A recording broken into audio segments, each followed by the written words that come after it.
Okay, so it's 11:05. We're going to get started. And where do we want to start? So, first of all, we just want to start by saying welcome to your Flight Club one day virtual intensive. We're really, really excited that you're here. This is as close to being live with you as we could think of without actually being face to face. And the reason we wanted to spend,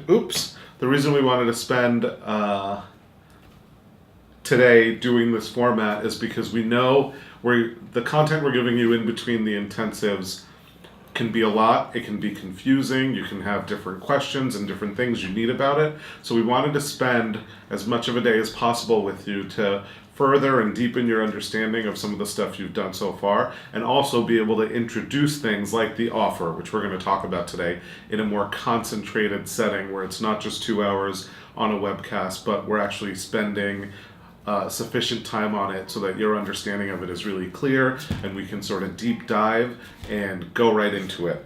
So, welcome to your virtual one day intensive. I'm going to let Afreen go through the agenda for the day, and then we'll jump right in. Yes, I want to make sure if you are watching us through your computer that you're following along with us. We are sharing some slides, so if you can put in the chat room just to make sure you can track along with us, that you see the agenda slide. So basically the way that today is going to work is we're going to first start off how we always start off. We love celebrating with you your accomplishments and achievements so far in the program. We also want to go over your signature talk. So far in the program, we started talking about your test talk, the talk that you need to practice with about 25 or so people. You started creating your scripts in the last intensive in New York City, and we want to go deeper into it so that we're transitioning out of it being just in the test phase and really now creating a talk that you can repeat and you can crush from any stage, whether it's a teleclass or a sponsorship or your own live event, a talk that you can do over and over again that will convert fans into clients. That's our goal with the signature talk. So we're going to deep dive into that. We're also going to talk about your offer. We want to go more specific on how to deliver an offer that's compelling and how you can convert any offer from the stage, whether that be a free offer or a paid offer. We're going to have plenty of time for Q&A, so please write down your questions. Please make sure that you ask us what you need so that you get clear, because everyone is in a different phase of your business, in a different phase of your speaking, so you're going to have questions that apply to where you are, and we want to make sure that we support you in that. And then we're going to close out by setting you up for Puerto Rico. That's in 4 weeks, right? Or it's October 17th, a month away from our anniversary. Oh, right. Yeah. So we're excited about that. We're excited to be with all of you. And we're going to end promptly at 4 p.m. There's also going to be breaks throughout the day. We know that taking a day out to be with us really takes something inside of managing your business. So we wanted to make sure that we allot for lunchtime and time for you maybe to hop on the internet to take care of some emails or get to a phone call. So they're going to be happening about every 45 minutes to 60 minutes. Throughout the day, and they'll range from either 30-minute breaks to 15-minute breaks, so they are going to be weaved in so that you're able to get great content while also being able to focus on some other things that you may have that you have due today. Great. So why don't we start with some celebrations? Who would like to celebrate something first? Just chat down in the chat box and I will unmute you. I want to address one question before we go into celebrations. I see there's a question about if this is going to be recorded, and it is being recorded. So for anyone that is wondering about that, there is going to be a recording, and we'll get that up and have the audio and video of this with the slides. And we'll give you a date for that at the end of today's session. But just so you know, this is going to be recorded. Yes. So Stephanie, let me unmute you, and we're just going to use you as our guinea pig to test the sound on your end. We know it's working on our end. We just want to test it on your end. Why don't you go ahead and talk, and we'll see if it's excuse me, working. Excuse me. So Stephanie, I'm assuming you're talking. And it's not working. So hold on just a sec.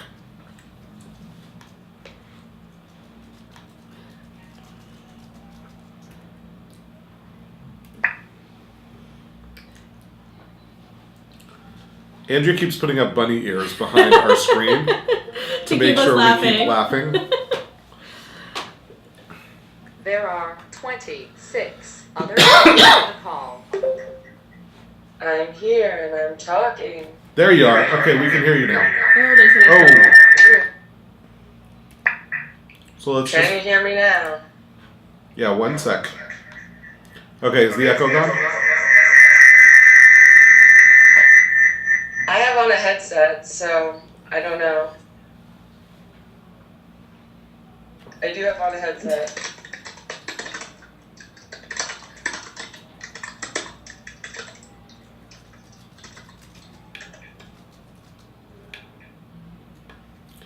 How about now? Is the echo gone? No. No? I think you guys echo. Maybe you guys need a headset to hear me? Mm-mm, we shouldn't. Hold on 1 sec. Okay. Try this.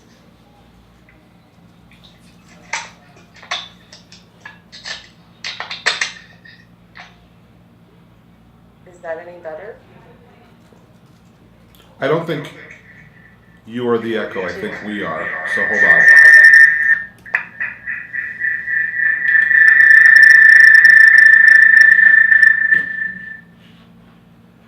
So this is what we're going to do.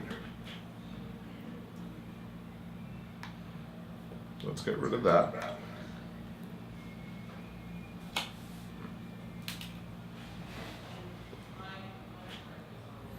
I'm going to come over here.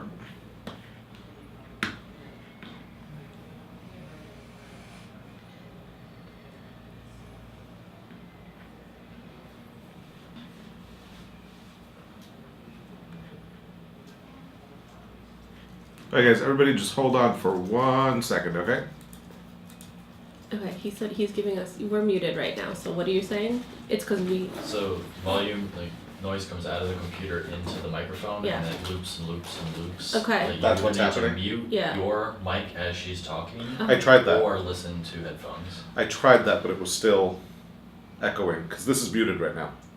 Then it won't be working when she talks, you know. If No, you- but I'm if saying you when have an she's easy, talking- quick, you know. When she's talking, where's the... Can you grab your headphones?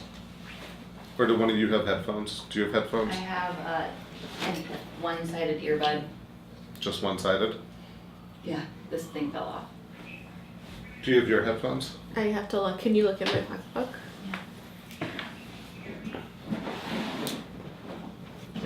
I feel like I hear her. I don't. Okay. Do you hear that? There's people outside. Do you want to unmute so they know what we're doing? Mm-hmm. Okay. Stephanie, why don't you go ahead and try? She can't hear you. Stephanie, why don't you go ahead and try? Yep. Okay, the feedback's gone. So we're just going to keep in these headphones for the time being. We're like... We're like Avatar. We do. Aw. We're just going to cuddle while you share. Yeah, let's hear celebration.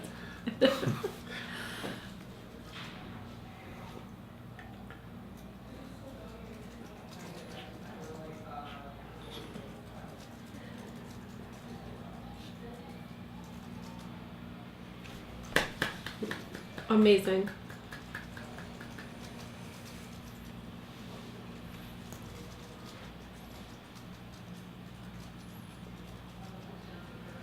Awesome.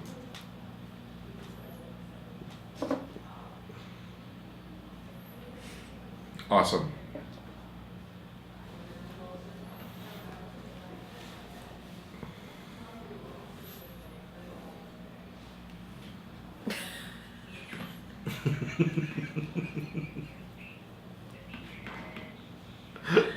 Oh, Nate just said he peed a little.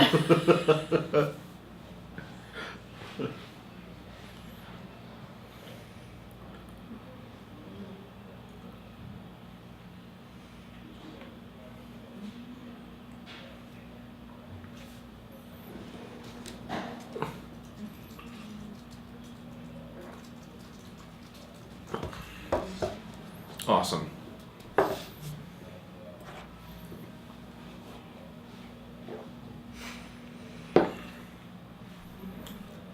Awesome.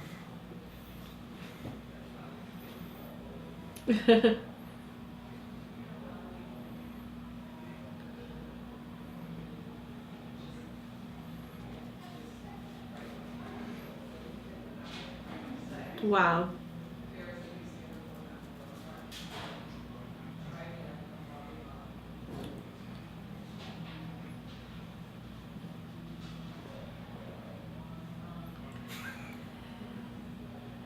That's great.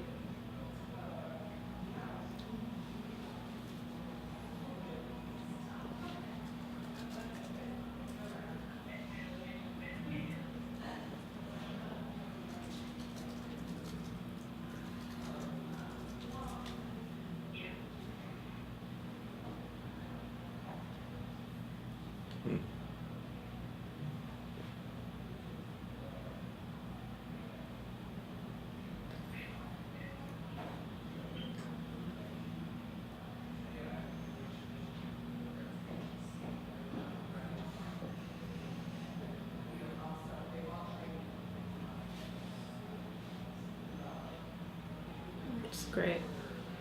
It's awesome.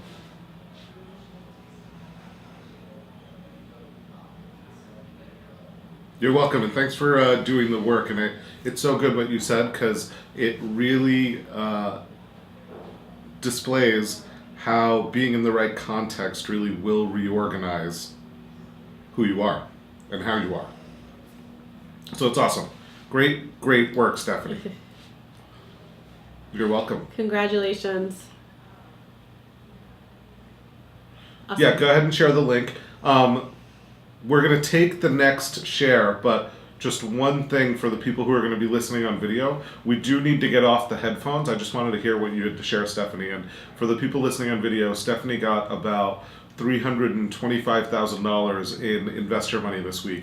And as you know, if you were at Stand Speak and Profit or at the first intensive, this has been a major struggle for her for getting her show off the ground. And it wasn't just the money. She got 5 out of 5 reviews. It's getting rave reviews all over the place. And I mean, Stephanie even sounds like a New person. and I a know. different human being as she was sharing. So she just posted the link on the chat box, which you won't have access to on video. So we'll go ahead and get you the link on the Facebook group so you know, and you can go and you can look at it, okay? And I'm just going to recap the sharing for the people on video until the in-house sound is working and it can pick up on the boom on the camera. Okay? Who else? Who else has a celebration? Watch now, no one's going to want to share. They're like, I didn't raise no Lehman had something I saw $325,000. earlier, so if you want to unmute Lehman. Sure. Lehman, I'm going to unmute you. Stephanie, you're going back on mute. Okay, Lehman. Hey. Yes, I can hear you.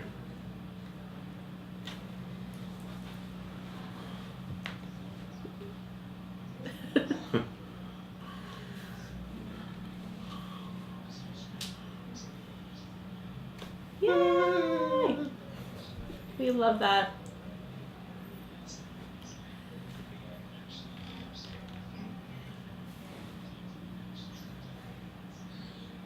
Well, if you don't know, you should err on the side of caution.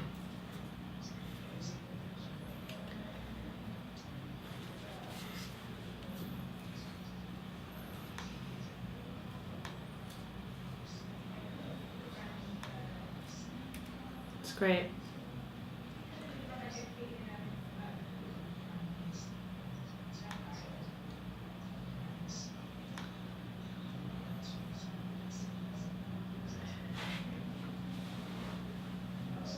It's awesome.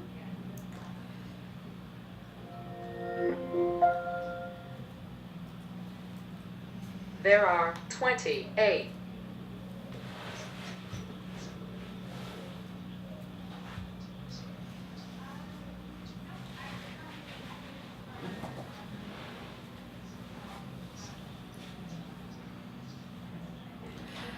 Love it.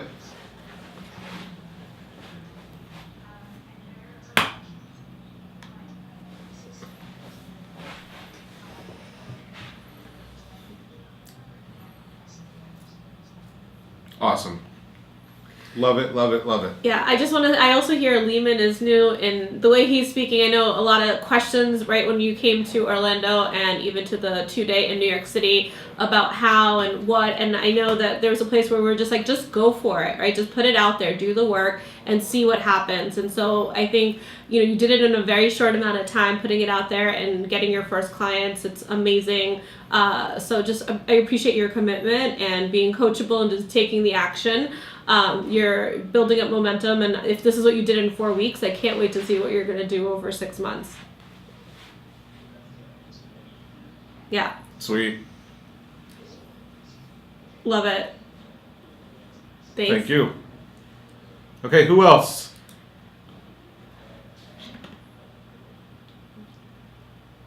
Oh, Crystal. I saw Crystal raise her Okay. hand. Yes, Crystal. Yes. Yes. I can hear you.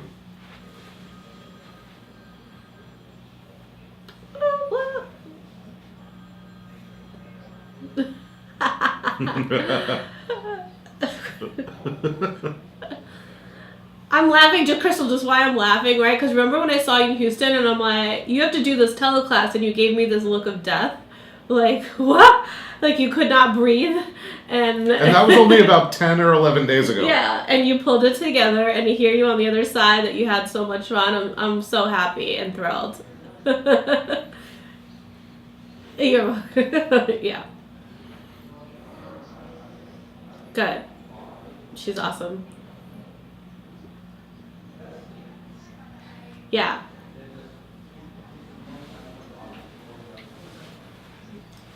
Aw.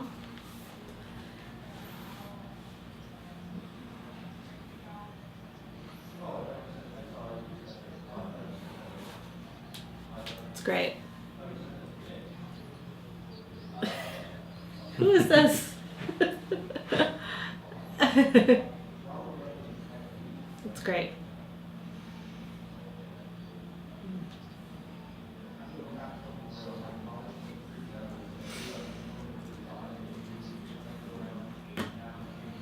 Awesome. It's great. You're It's welcome. great. Thank you, you. Crystal. And Crystal, since you gave a shout out to Akuya, I think it's also a good time to just acknowledge all of the coaches who have been supporting Flight Club and supporting us in between the webcasts and the intensives. We just appreciate our coaches for doing the coaching calls and taking you a little bit further than when where you were before your coaching call. So to all the coaches, we love you. And if you didn't book a coaching call yet, I know there's some of you out there, please book a coaching call. They are an invaluable resource for you to get to the next level in your business. Don't be like me. Just so you know, I think I've shared with you several times, I'm like, in a former life, not anymore, I was just uncoachable. So we'd get these links for the coaching calls, and I'd be like, you do the coaching call, shit. And sometimes I even do it. Sometimes I'll find the excuse, like when we have a call with Suzanne. Actually, in our last call with Suzanne, I made a friend do it. So then Suzanne called me the next day to say, if you're not going to get on your scheduled time with me, I'm going to take your time when you don't have it. Now you're going to talk to me. So but bottom line I'm trying to get to here is the coaching calls provide so much. People who've been on the coaching calls have taken a lot of leaps and bounds in their business already. They've been in action in a particular way that they weren't in action before, and that was a result of the coaching calls. And Afreed and I really did assemble the best possible team we could assemble for you, who really represent the work we want to do with you and can fulfill the work we want to do with you as well, if not better in some cases than the two of us can. So don't be a dummy. Use your coaching calls, okay? All right, Debbie O'Grady, I saw you next. Celebration, Debbie. Good, how are you? Good to hear your voice.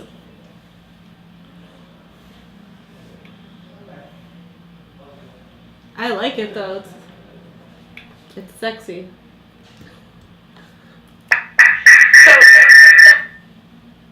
Good.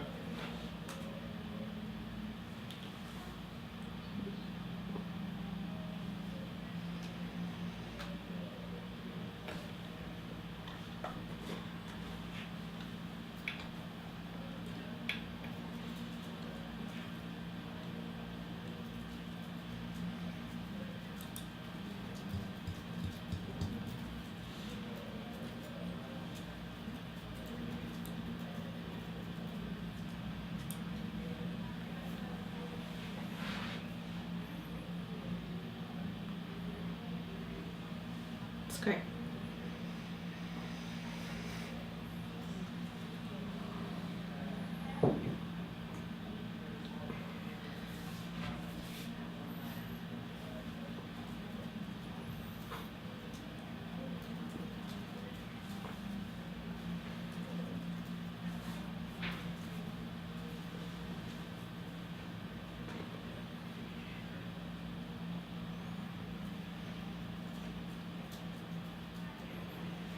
It is.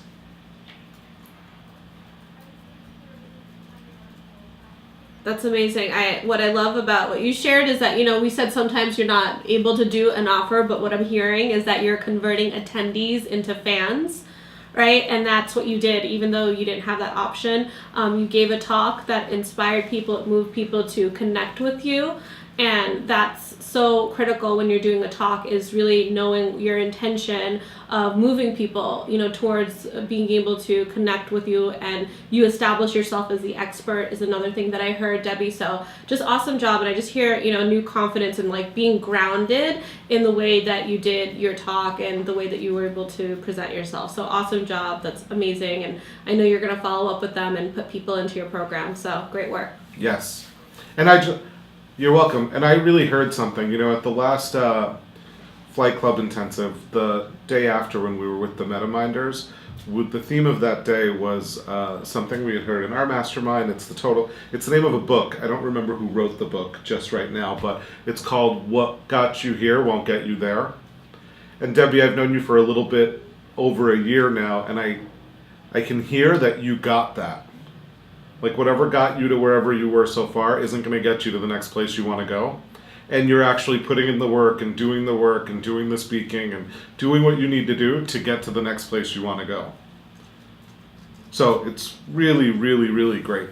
Yeah, I think this speaks to the point when you had that moment with her in New York City and you said, get off the sidelines and, and get into the show. And Debbie, we hear you, right? Like, you're just sponsoring everything and you're just, how you're showing up. And I would just say for everyone else, like, take a page out of Debbie's book, follow her, watch her, because she is really taking flight in this program because she's in action. She's stretching herself. So I just applaud you and I'm excited for you.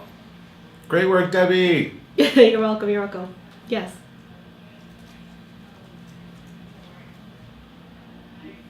Good. And I know you weren't prepared for it when I said it, Debbie. I know you came up and you were sharing it just about the night before. It wasn't a coaching moment, and I kind of just took the opportunity to coach you anyway.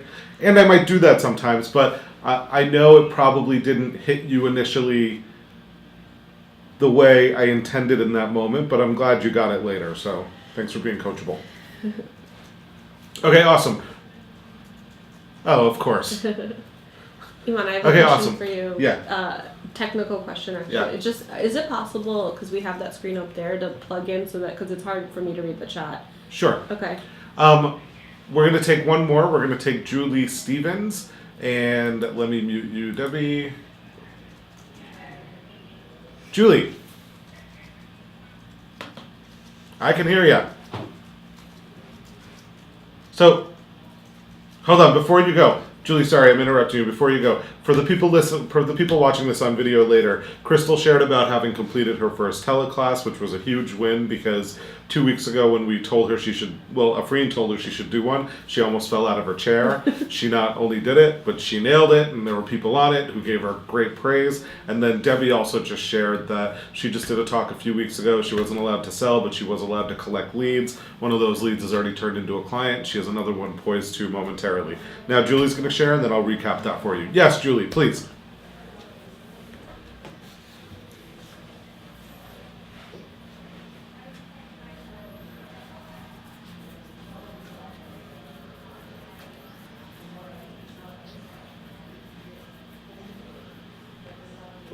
Love it. Love it. You should take a picture of the cover and put it in the Facebook, group. yeah. We want to see it. Oh, wait, no, wait. Hold on. Oh, cool. Move it over. There it is. Love it. You're front and center. Is that Kim Yancey?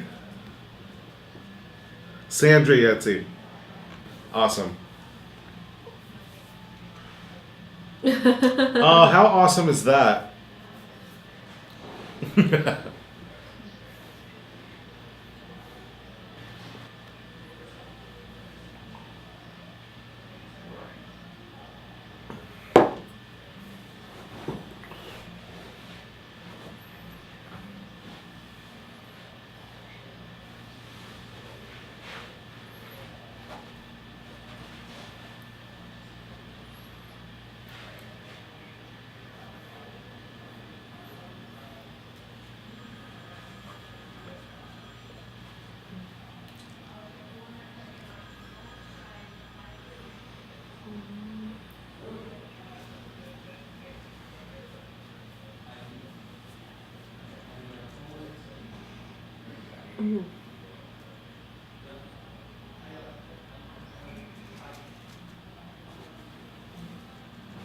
Good.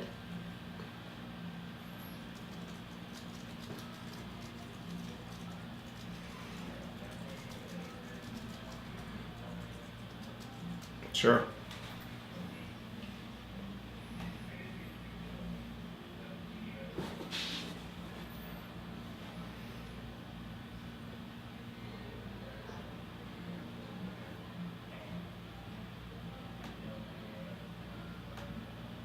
Of course.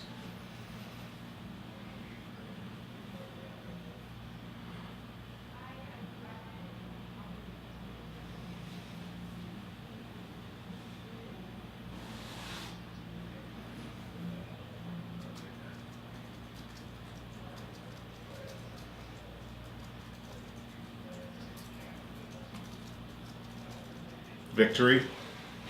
Yeah. And I just want, it's really good. First of all, congratulations and great sharing. And I want to underline something about what you said, which is while we have uniform systems and SOPs in place, when we're actually talking to people and we're in those conversations with people, we have to be flexible enough and malleable enough to really listen for what's appropriate for the person we're talking to and adjust what we're saying, adjust our operating procedures, adjust our scripts, which are really meant to be a guideline to be able to support whoever it is we're in conversation with. Like putting everyone into one system often doesn't work because everyone's different and has different needs. So you underlined that really well in your share, Julie, and I just wanted to re-underline it. So you guys really got that. Is there anything you want to say? Yeah, no, I was going to say what I heard is that you're committed to mastery inside of speaking because I've spoken to a lot of people who, when they bomb something, it can take them out of the game. And they say, oh, this isn't for me, or I'm not going to speak at that group again. And I love your outlook on it because you're really looking at what didn't work and how you can improve it next time. And we love actually when you throw gutter balls, right? And when you actually don't nail it, because then that can highlight what you need to go to work on so that you can stretch and be somebody who is an expert and can consistently produce the same results on any stage at any time. So I really love that you shared all of that, and I don't hear any emotion around it. So I love that, again, it seems like you're really grounded in who you are in terms of your commitment to being a speaker and developing yourself ongoingly. So awesome job, awesome share. So excited about the book, and congratulations. Yeah. And for those of you watching this live stream later, Julie just got her first book published, and she shared about that and how amazing it is. And then she showed us the cover of her book, which I've asked her to post in the Facebook forum because you won't be able to see it on your end. And it just led to these great teaching points that you just heard me and Efrain both share. So thank you so much, Julie.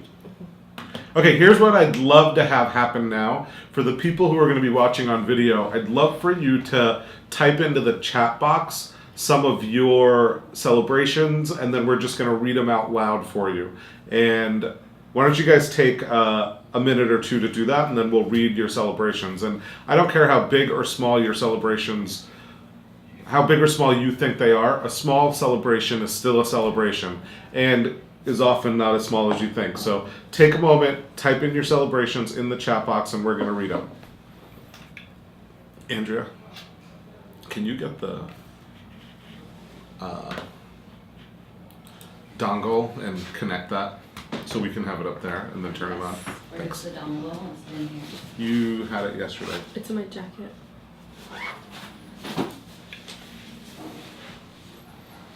Okay, Sunny picked a date for her first event. She got her first client.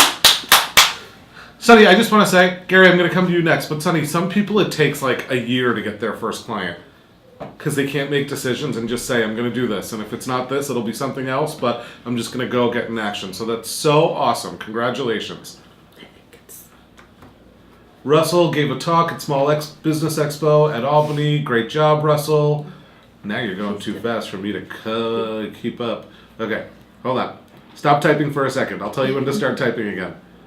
Just stop typing for 1 second. Okay. So, Sunny, I got you. Gary signed a lease on a shared workspace. Woohoo! Nice. No more working in his pajamas. And he just did his first VIP day. Oh, that's awesome, Gary. Awesome, Gary. Good.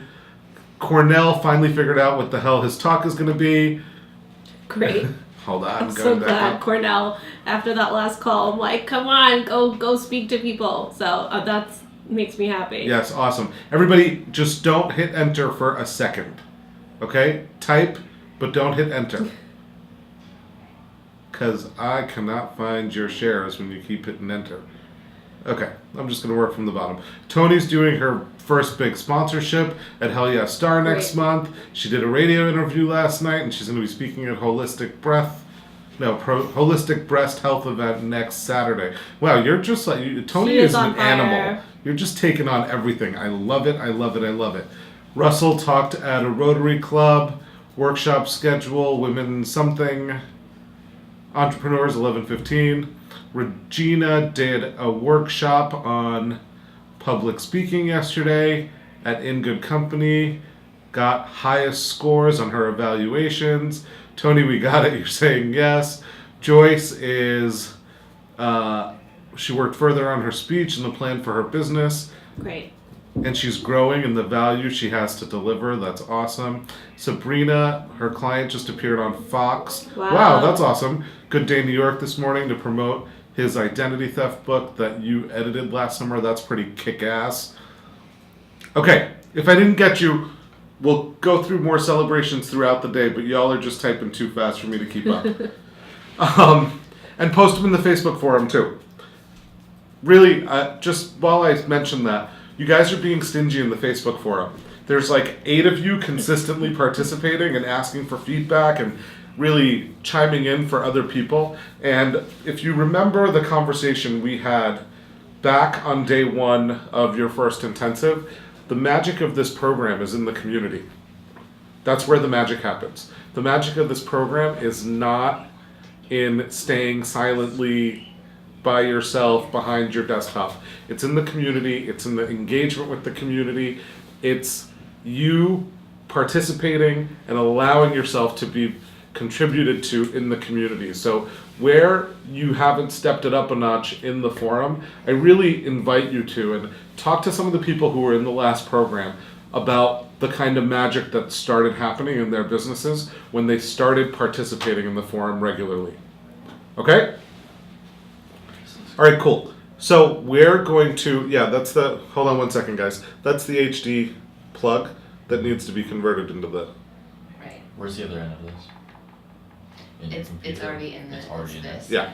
Okay, so we're going to move on to first part of our teaching for the day. Unless there's anything else for you. You want to jump in? I was just gonna say, let's just take a, because the next section is gonna be about 30 minutes or so long. So I think we should just take A pee break? Yeah, just take a 5-minute break. Okay. Right now, so that Pee you can get break. focused, because it's really good content. One of the things that we're gonna do is walk you through our signature talk. We didn't want to give this to you earlier on, even in New York in our 2-day, because we didn't want you to just copy copy it. We wanted you to do the work. We wanted you to get feedback in your groups, test it out with some people. But right now, you're ready. You're far enough along where we can actually reveal to you our signature talk so that you can gain mastery and see. Some of you are struggling a little bit on some aspects of your talk. So we're going to dissect our signature talk in the 4 components of the introduction, the content, the story, and the offer. So we want you to be listening and paying attention. So to do that, I think we should just break for 5 minutes, come back, be ready to go. It's 11:40, be back in your seats, ready to go at 11:45. Okay, awesome. See you in 5 minutes. All right. Sweet, thank you. Great. Welcome back. So, are you ready to dive into Signature Talks? Well, we're diving in anyway. Okay, so I'm going to review Signature Talks with you, and then we'll get into it. So the Do you first want part me to of... do the context first, or? Yeah, why don't you create the context first, since that's Okay. what the slide says. All right, that sounds great. And do I need my headphones No. for this? Okay. We're not taking any sharing, so we don't need headphones. Okay, good. So I want to set up the context for Signature Talks. So, you know, a lot of us came into Flight Club with different set of commitments. Maybe for you, you are looking to be somebody that wants to create your own tribe and you want build a following. For some of you, you know that you want to make a bigger impact, and you know to make that bigger impact, it's going to be being on the stage and seeing people face to face and getting out behind your computer screens and being able to connect with people live. Or some of you know that speaking is the fastest path to making money. That you know that if you're up in front of a room of many people, that you'll be able to convert faster, you'll be able to convert attendees into fans and fans into clients. So one of the things that we really want to focus in on inside of Flight Club and training you is that you're using speaking to be somebody who is exceptional in selling, and that you're not somebody that, you know, can speak in front of a room and that you don't close anyone. We want you to get your conversion rates up to industry standard or even higher Better. than that, right? We, for the most part, with our clients, we're able to have them jump from industry standard conversion rates to, which is 15%, up to 30, 40%, and having events that are almost abnormal in terms of the numbers right out of the gates. A lot of people are saying the results that we're producing in our own business and for our clients is things that you would want to see in year 2 or year 3 of their business or their events. But, you know, we're really doing the work and creating the strategy of how to not just build that linearly, but actually have a breakthrough in your selling. So why I'm sharing all of that for you is that one of the things that Iman and I are always doing is looking at how we can take our selling to the next level. How do we master selling, and how do we master selling from the stage? So one of the ways that I'm doing this right now is I'm reading a book on exceptional selling. So for some of you who may want to check this out, you're welcome to. I started reading it and I'm getting a lot of value. The name of the book is called Exceptional Selling, and the author is Jeff Thull. And I'm going to read a section of the book because I think it really touches upon a couple of key points. So listen to, I'm going to read through a couple of paragraphs. Hold on. Sorry, Jeff Thull, Thull.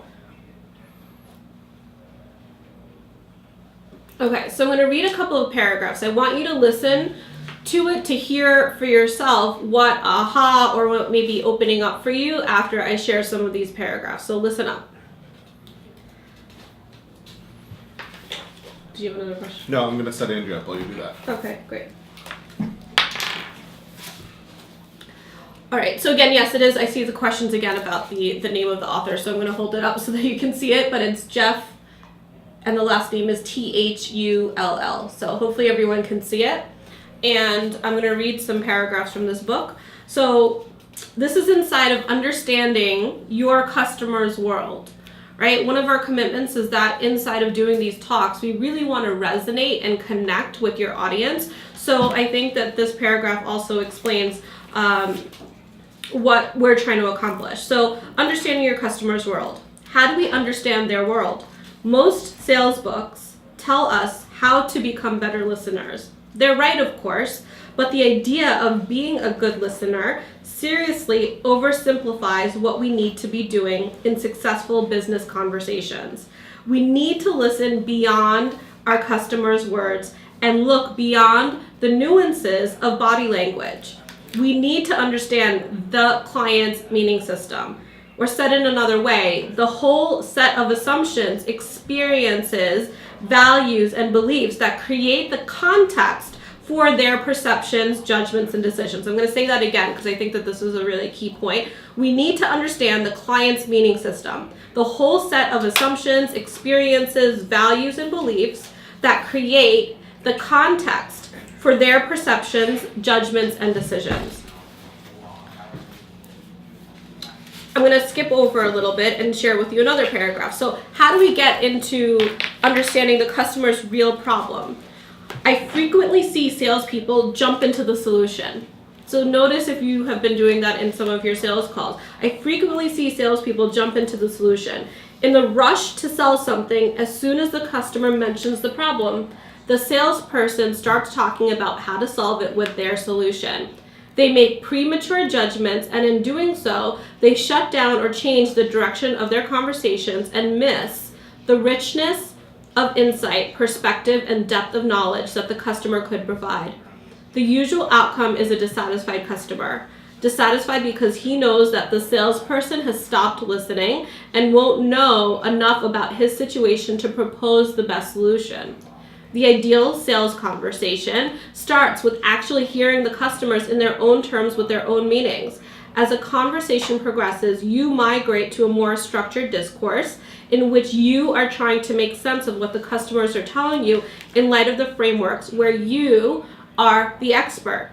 You are situating your expertise inside the customer's world.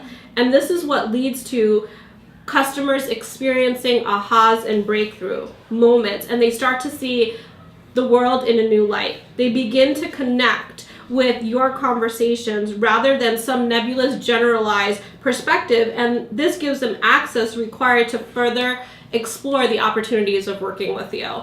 So, go ahead. Yeah, I just want to say something. So I know most of you will be able to relate this to something that I know has happened to all of you in your lives, which is think about a moment in which you're really pouring your heart out to someone about something you're struggling with, something you're having a hard time with. Often this happens a lot with spouses or business partners where you're really trying to communicate something that's really important. And before you're able to, she's looking at me because I do this to her all the time, before she's able to fully communicate or that person is able to fully communicate everything that they need to say, the other person starts coaching you without your permission. That's essentially what Afreen's referring to here. It's in a sales conversation, before someone's given you all the information that they can give you that would have you be the most effective solution provider or the effective coach for that person, what's going on is the coaching begins, and then you lose the opportunity to really coach them on what they need coaching on, and they are left with the experience of not feeling heard. And it's miserable when it happens to you, yet in our desperation, in our need, in our surviving to sell stuff, we do it to people all the time. And Jeff Thull's essentially saying, cut that out. All right, sorry, I just wanted to interrupt. Yeah, no, it's great. Can you look online? Regina's having a... Yeah, Okay. I am right now. Okay. And if you could just hold up the book for them one more time. Sure. So that they can get the full title. Yes. So holding up the book while we're doing that, I wanted to just say, the pieces that I got out of reading that section is that the talk, right, is really creating this opportunity for a conversation or a discourse where we can really understand the customer's world and their views and their beliefs and their judgments. So a lot of times inside of a signature talk, right, we'll do that engagement piece, the room test, and we're able to pull in the customer's perception versus just trying to sell them something. And what really happens when you're doing a signature talk in front of a live audience is you're creating this platform to not just hit them with a solution. We talk a lot about feeling pitched at, but for the most part, one of our compliments we get a lot at our events and even our clients' events is that they get so much value and they don't feel like they're being pitched at. They actually feel like they're getting a solution to something that they need, which is part of why we're able to convert so well at some of these events. So I just would love to hear, just from the chat room, it doesn't have to be unmuted, but just in the chat room, if you wanted to say, is there something that you heard inside of that section, and is there anything that opened up for you that you could see? Because one of the things, like I said, is it's not just training for being a good speaker, but to be able to be somebody that knows how to crush it from the stage and cash in from the stage, you really have to get good at the selling piece and understand how selling works. And there's a new model right now. It's not the old model of just being able to present the solution and sell them on the solution, but it's really about understanding your customer's world. And I think that the signature talk is an awesome playground to create where you can actually dive in and be peer-to-peer with your customers and engage in a dialogue with your customers so that you can actually establish yourself as the expert during the talk. So I just think that he touched on a really some really key points. Yeah, so anyone have any questions, want to share anything?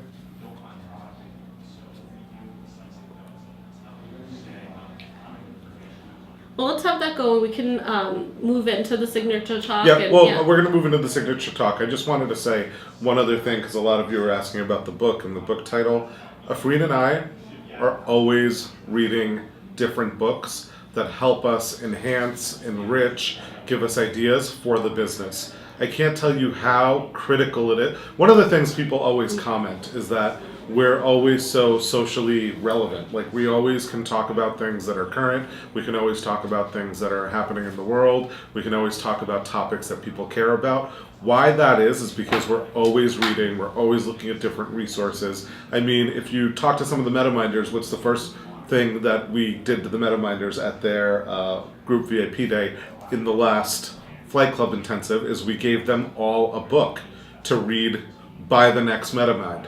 And they have to read it, and we don't tell you how to read it. You can read it cover to cover. You can skim it for the high-level points that peek out to you, but it's in an effort to get their minds really staying relevant and really being informed so that they can speak to as many different concerns in their audience as humanly possible.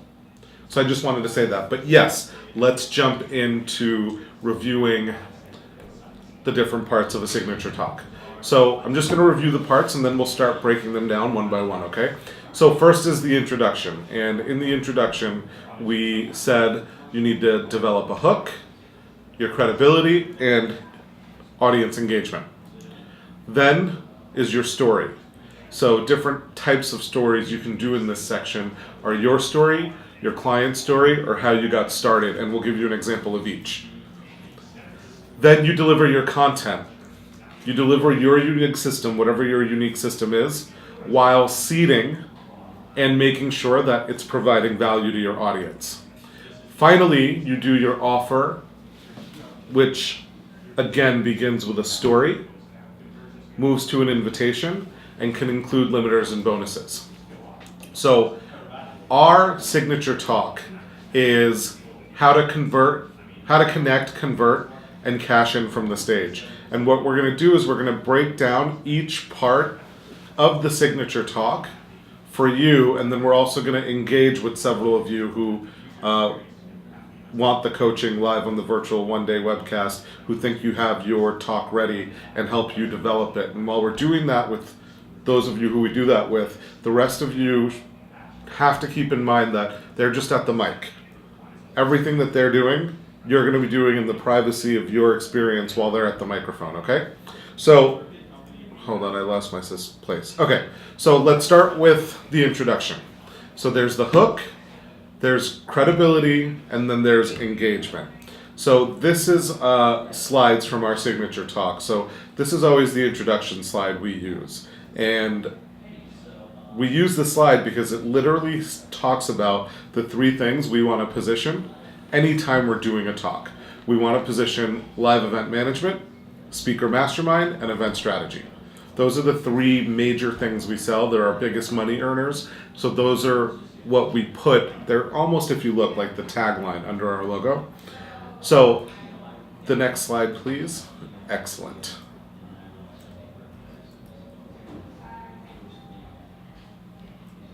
Here we go. Okay, so this is our hook. Speaking from the stage is one of the fastest ways to earning massive income. So in the privacy of your experience, how many of you are now listening differently than you were a second ago? Yeah, Gary is. Who else? Eric? You would be. You should be. Because all of a sudden I just said, hey, here's one of the fastest ways to earning massive income. And anyone who's in business, that'll perk up their ears. Make sense?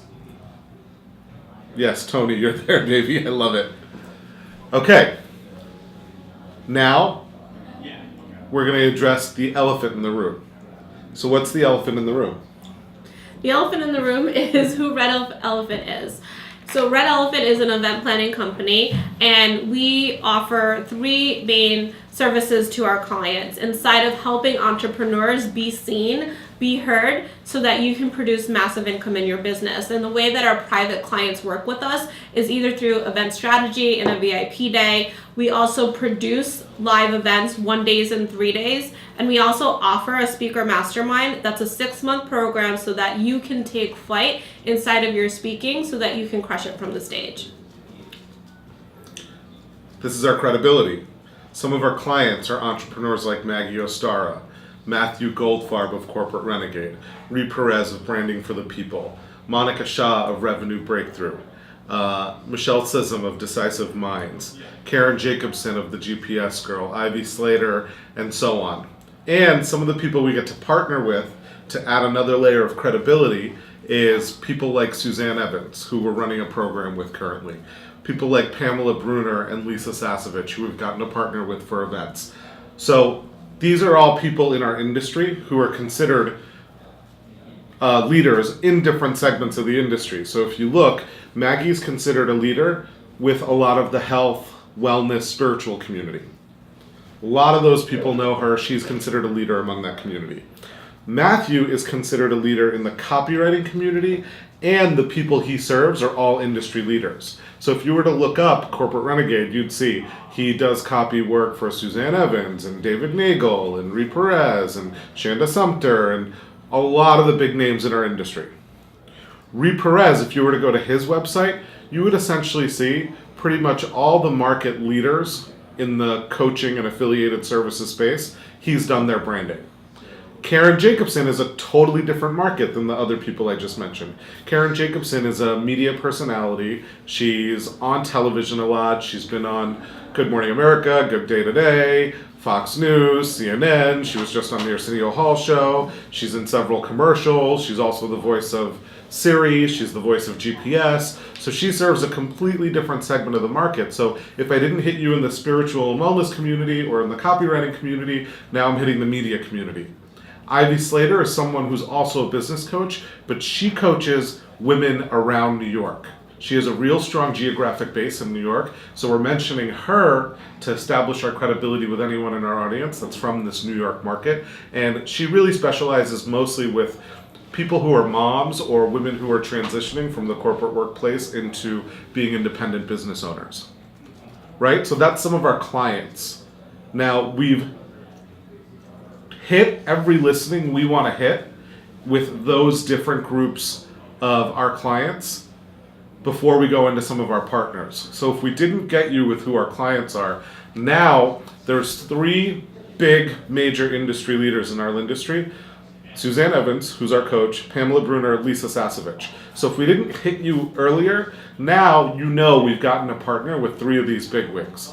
So even if you didn't know who any of our clients were, chances are you're going to know one of these 3 women, and now we're still going to get to establish our credibility with you because we've gotten to partner with these 3 people. Anything you want to say Yeah, I about was just going to say it's about positioning, and to be able to position ourselves as not just any event planner that you can Google off the street, but people that kind of give their stamp of approval, right, of us. And I want to just shift, this kind of client roster came over 2.5 years of working our butt off. In the beginning, when we were doing our talks and we were not partnering with Suzanne yet, and we didn't have this many clients to list, what we shared about in the beginning about our credibility, for those of you who were with us in the beginning days, we would say that we worked with the Nobel Peace Prize winner, Muhammad Yunus, and Richard Branson of the Virgin Group. Now, we did that in our corporate setting, but it is something that we were the leads on in terms of doing event planning for both of those clients. It was in a different domain, but one of the things that I know comes up a lot with our clients is like, well, what if I did something but it wasn't inside of this business? It's okay. There's an emotional truth to that you worked with some of these people, and even if it's not under your business name, if you had that, you had a contribution, you made a difference, and you did the work with some of these clients, it doesn't matter which umbrella it falls under. So, if you were to look at the slide 2 years ago, we probably would have put a picture of Muhammad Yunus up there and a picture of Richard Branson. Or Virgin. Or Virgin. And I know that some of you are just starting out and you only have one client, and you know this may be a little bit different, but get creative, right, with some of the way that you position yourself. With some of the people that are in Flight Club or in the MetaMind, we say tell people that Red Elephant is your client if we've hired you, right, because people know us in a lot of the different rooms. So be proud of the people that you work with, and you know, make sure that you are establishing your credibility as well. So I'm gonna pause for a second because I want to tell you something real quick before we move on to the Whisper next among section. yourselves. Yes, I just remembered something that I wanted to tell you.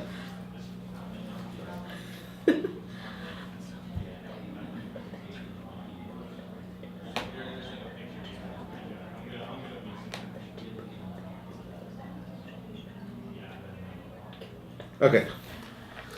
Excellent. So some of you have questions about this section, and let's just answer your questions before we whisper, before we move on to the next piece of the introduction. So Gary, you said, what if you don't have your first client, I believe? Hold on. Let me find you.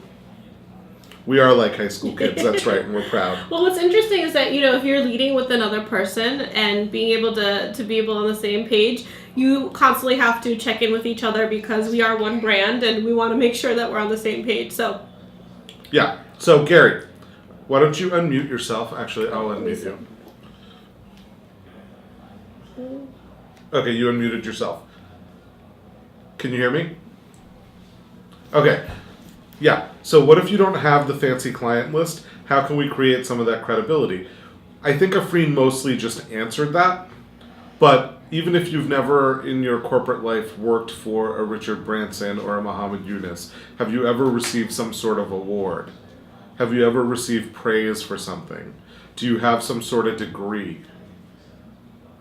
Like, there are layers of credibility from either your job life or newly in your business that you should be able to represent. But let's take the case that you've never gotten an award, no one's ever said good job, no one's ever given you a testimonial, you've never had a client, this is brand new, and you have no idea if you should be in business because nobody's ever said good job to you for anything in your life.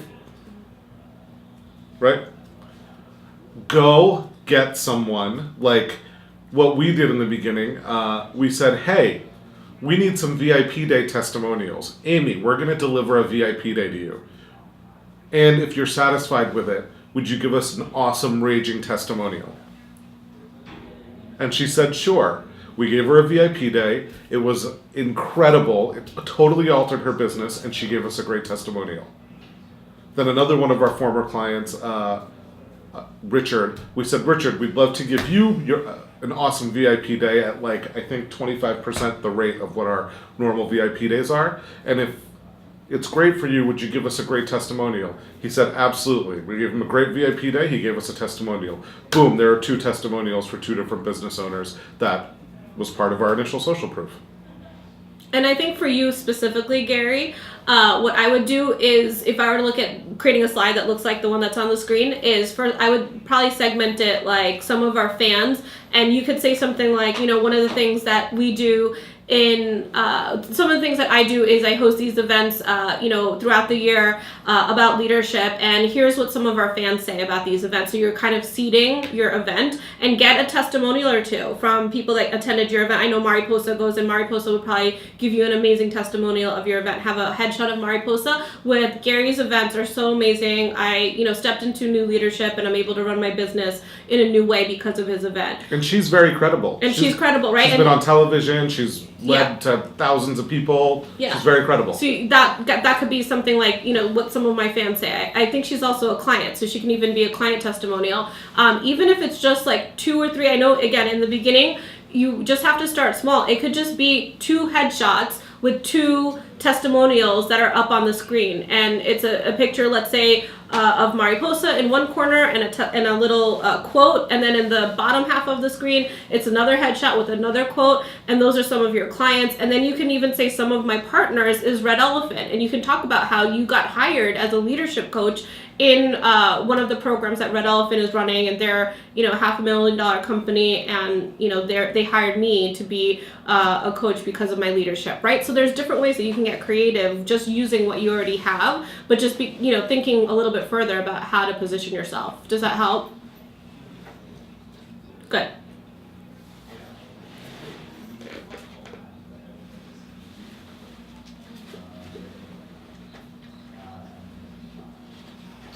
There you go. Hello. Yes. Yeah, see? Exactly. And you put that up there. If you look at, in the beginning, I don't know if I think if you go to his site, it's not there anymore, but Branding for the People, in the beginning, before he had his client roster of, the names of entrepreneurs in the industry. Starbucks up He there. had Starbucks, and I think there was other, Fortune 500 companies, people that he worked on in his branding Corporate world, life. right? So yeah, just go back, look, and I want to see your slide by Monday, Gary. I want to see your credibility slide. Okay? All Okay. right, cool. Debbie O'Grady asked, what's the difference between clients and partners? Clients are people that pay me money to deliver a service to them.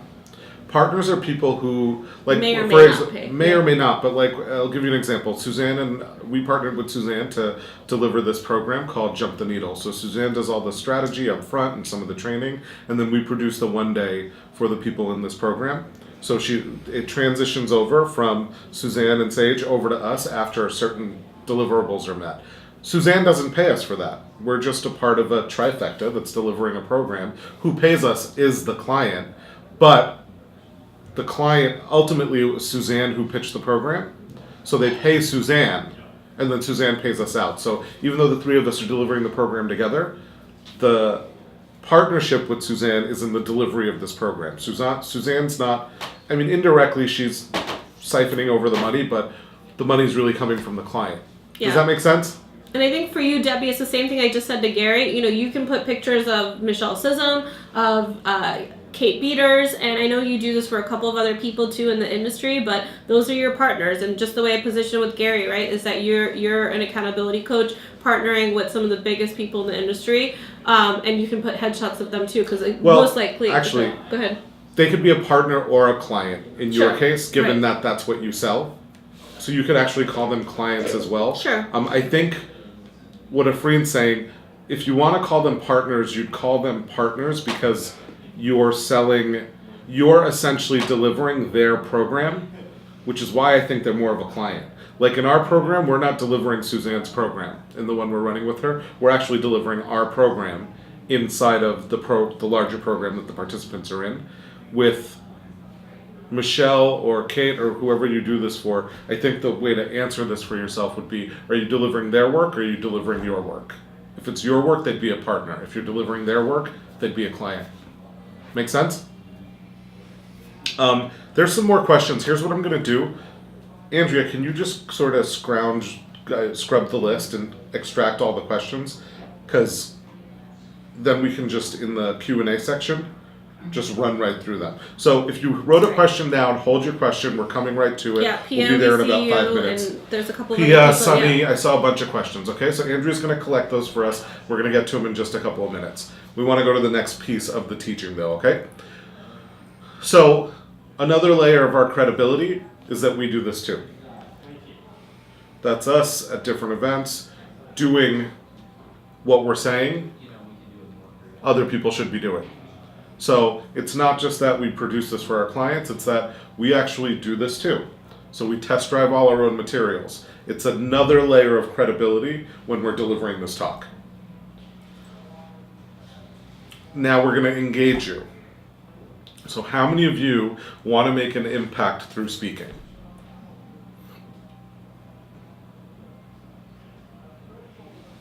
You like my hair, Nate? How many of you want to make an impact through speaking? Yeah, so Yep. raise your hand, so just in the chat room, if you want to make an impact through speaking, just say yes, me, or raise your hand.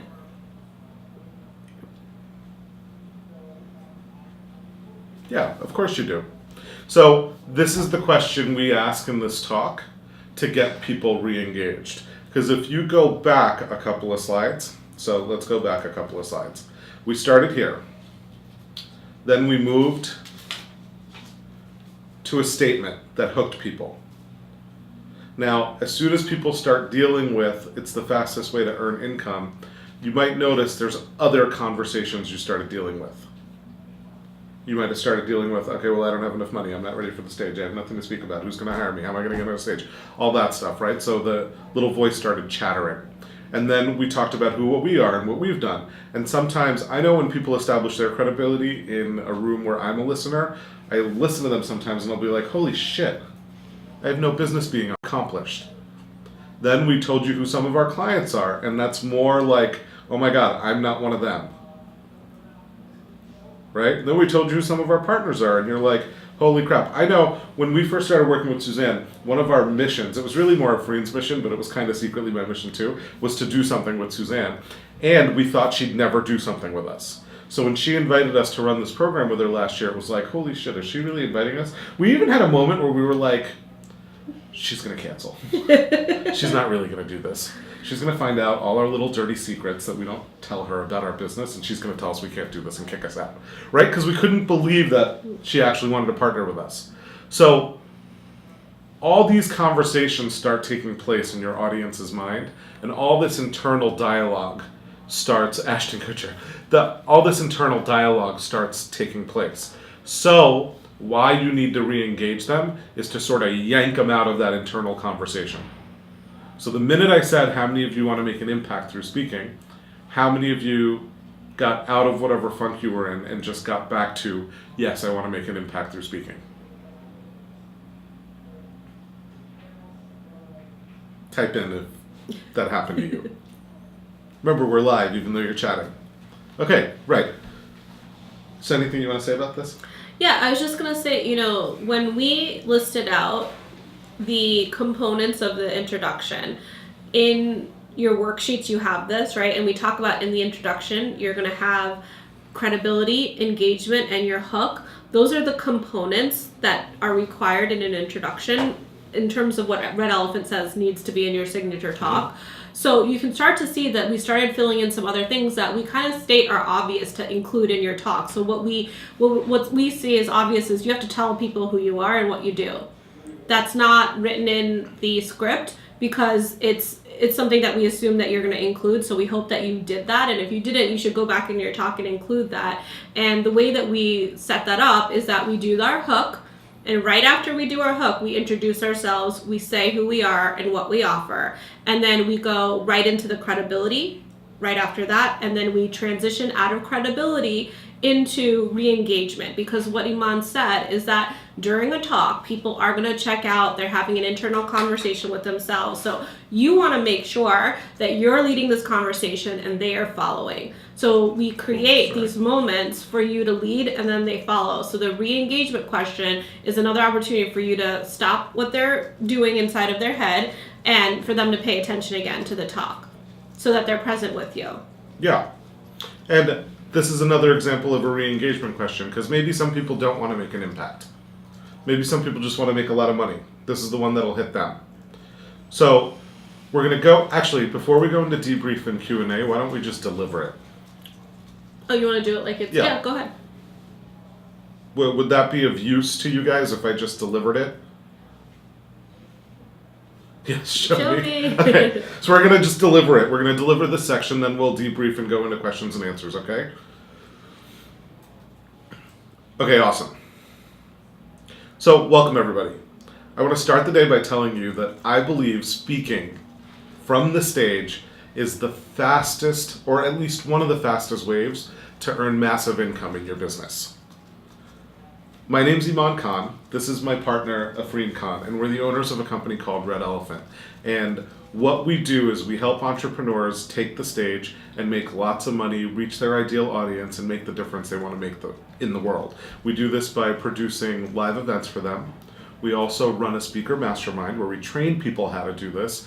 And for some more developed entrepreneurs, they hire us to really download our strategy so they can go implement the exact work we're doing with their teams. We've been doing this for a little over 2.5 years now, and our system that we developed, it's a 7-phase system, it's really begun to work. Some of our clients are Maggie Ostara, Corporate Renegade, Monica Shaw, Michelle Sissom, Karen Jacobson, and some of the people we've had the real fortune of partnering with over the last couple of years are people like Suzanne Evans and Pamela Bruner and Lisa Sasevich. And we do this too. Afrina and I actually lead our own events where we sell different programs, and we do this really for two reasons. One, because after a couple of events that we produce for our clients, we realized we weren't eating our own dog food. We weren't reaching our audience in the way we knew we wanted to reach our audience. And we also do this because we never want to ask our clients to take part in anything we haven't test driven. There's a lot of coaches, service providers out there who have great systems and strategies that they've never tested themselves. And we wanted to be someone who tested our own materials before we asked our participants, or our clients rather, to take a leap and try them for themselves. Now, I have a question for you. How many of you would love to make an impact through speaking? Great, show of hands. Awesome. And how many of you would love to make a year's worth of income from one day of speaking? Like, if you could make a year's worth of income from being on stage for one day, that would be useful to you. It might be something you're interested in. Yeah, well, you're in the right place. Okay, let's just stop right there. So, And some of you had a question about time, like how long should the introduction be and how long does the talk be, right? So I don't think we actually timed it. Maybe for the other segments we can time it, Andrea, for future. So just if you want to get a timer out. But I think that was just a couple of minutes. 3 minutes. Yeah, 3 minutes, right? So, and he was able to land. And I can do it. I can do all that in about 45 seconds too. Yeah, if you needed to. If I needed right? to. We can trim that down. But you all heard his hook. They can't hear you. Oh. How about now? Can you hear us now? Hold on 1 second. Can you hear us now? Are we back? Excellent. Okay, good. keep But you going. heard all of Iman, yes? Doing his talk? Yes, okay, you heard Iman. Some people heard Iman, some people did not hear Iman. No, it didn't mute till after. Okay, great. So all we said after Iman spoke is that some of you had questions about the timing of how long is your introduction. And what we said is that I think that took about 3 minutes. Mm-hmm. And if he needed to, we could get that down to under a minute if we wanted to shorten it.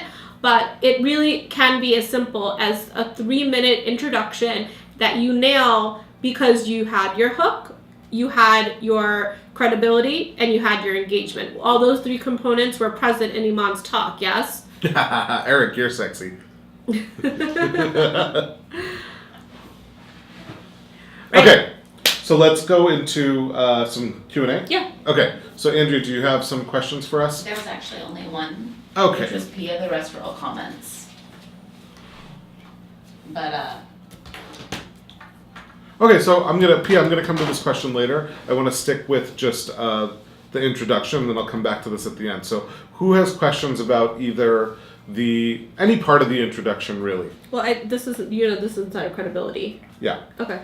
All right, I can answer it if you want me to. After. Okay. Yeah.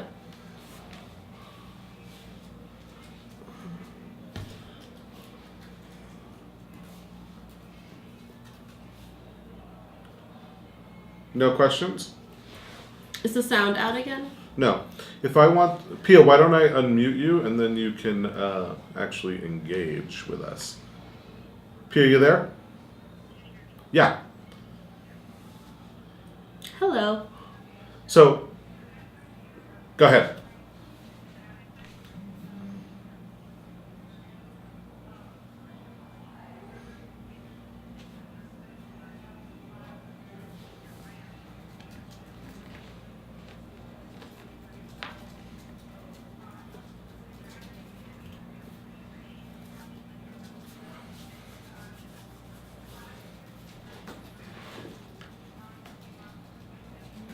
Sure. So there's a couple of ways you can handle this.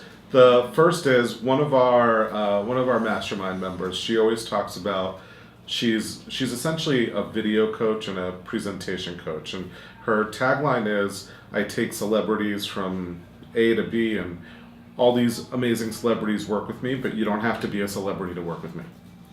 Right? So right on her sales page, it talks about all the celebrities she's works with, and then it says emphatically, but you don't have to be a celebrity to work with me.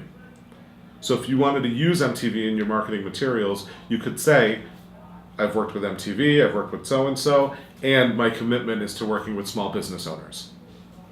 That's who I love the most, that's who I thrive with. Or you could put it in your bio. If you didn't want to put it on the front page, or if you didn't want it to be in your marketing materials, you could actually just put it in your bio. Does that make sense? Yeah, you're welcome. And then let's just, since you're here and unmuted, answer your other question. How to approach former clients for testimonials, and this is for the credibility piece, I'm assuming. Right. So, what is it that you're afraid of approaching, or you're not sure the best way to approach? What is that coming from?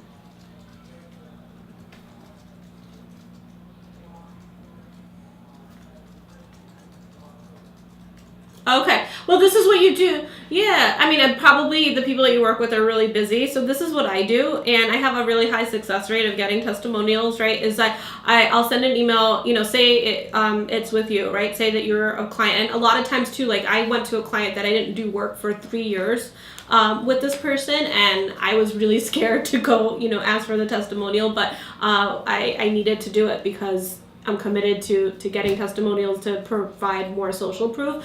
And so what I said was just like, I said, say you're the person, right? I said, Pia, we're actually rebranding our website. And so you can swap out rebranding our website for anything else. You could be like, we're updating our marketing materials, or I'm doing a new talk, right? I always try to create a new event for why I'm needing this, right? So I'm rebranding my website, and I am using a lot of different clients that we work with to kind of showcase the work that we did. So it's a great opportunity for exposure, to have your business or logo if you think that's going to be important to them. If not, you can drop that out. But I would say I'd love to have a testimonial from you, and I can actually draft. Basically what I'm trying to position is that the work that we did on XYZ, and I can put that into a short email. And if you're willing to approve that or edit it, I would love to have that and include that, right? So I'm taking away the work, and sometimes people are like, great, send it to me, and they'll approve it, right? Like with Suzanne Evans, we asked Suzanne, since she was a partner of ours, we asked her if you could approve a testimonial of ours, and we actually had Nat help us with this. He's really great at marketing, copy, and writing, and I didn't even have the time to draft it, so I had Nat draft these 2 testimonials. I wanted to give 2 options that highlighted 2 different pieces of Red Elephant, and I sent that over to Suzanne, and she approved one of them, and we put that right on our marketing collateral. So that's one way of doing it. And oftentimes, like when I went to the person yesterday, and this person is really busy in his business, I wasn't sure if he was going to say yes. And what he said, when I said, we can draft it for you, he's like, no. He's like, I can just ad lib, and I'd love to do it for you. So he's like, for sure, just send me something. And then if it's a high profile client, and they do a testimonial, I usually send a follow-up handwritten card and like a little small gift, like box of chocolates or something like that, just to go the extra mile to show the appreciation. So like with Suzanne, she loves salted caramels, and I sent her that in the mail just because of, Suzanne did that for us. Now, we don't do this for every client that gives us a testimonial because it can be a little bit time consuming, but I'm just kind of throwing out some ideas for you because I think that you work in a business that is a higher ticket item, right? So to ask for that work and to ask for that type of social proof, it may go the distance to just kind of create that that follow-up in terms of a little small gift or handwritten card. Yeah, and just my marker for it, like when I send a gift and I don't, in case you wrote us a testimonial and you're wondering why you didn't get a gift, is if someone with like a huge ass list size does a testimonial for me, I'll typically send them a gift because it positions me in their market, it positions me in the market a particular way.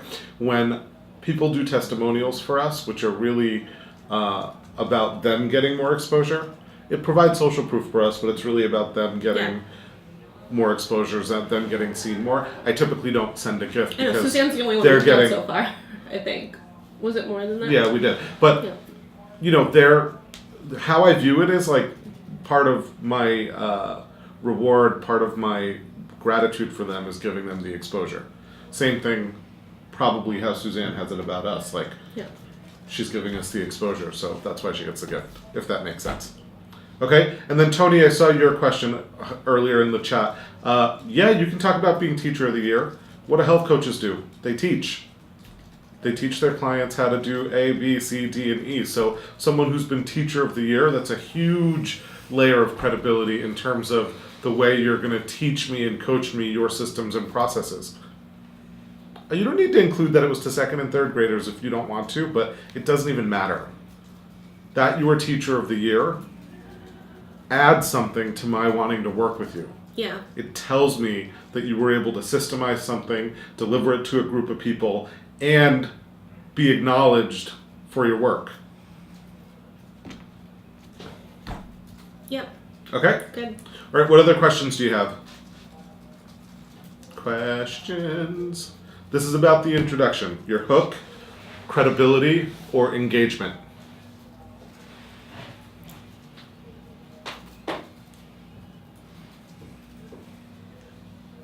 How about professional organizations? On the board of New York Singing Teachers Association? Absolutely. Especially for what you do, Paula. So Paula just asked, for the people on video, Paula just asked if she should use her association. Absolutely. Yeah, because I think what it does for someone like that's sitting in the audience, when you say that you're on the board of an organization like that, it shows me that you have a network that I want to be connected to, and you're the access to that. So when you're actually establishing your credibility and you say that you're on this board, you want to throw things out there that's going to have people connect with you. And so many times when we throw up our client roster, a lot of times people come up to us and they're like, oh my God, you know Maggie Ostara? I know Maggie from da-da-da, right? So you want to create this kind of this net of opportunities for people to resonate and connect with you. So saying that you're on a board, it does establish credibility, and it hits this point that we want to engage and resonate with your audience. So definitely put that up there. Yes. And I see a few more questions about this. So Kathleen Day, you should definitely, I'm coming back to your thing. Sales and design trainer for California Closet Speak Credibility? I think so.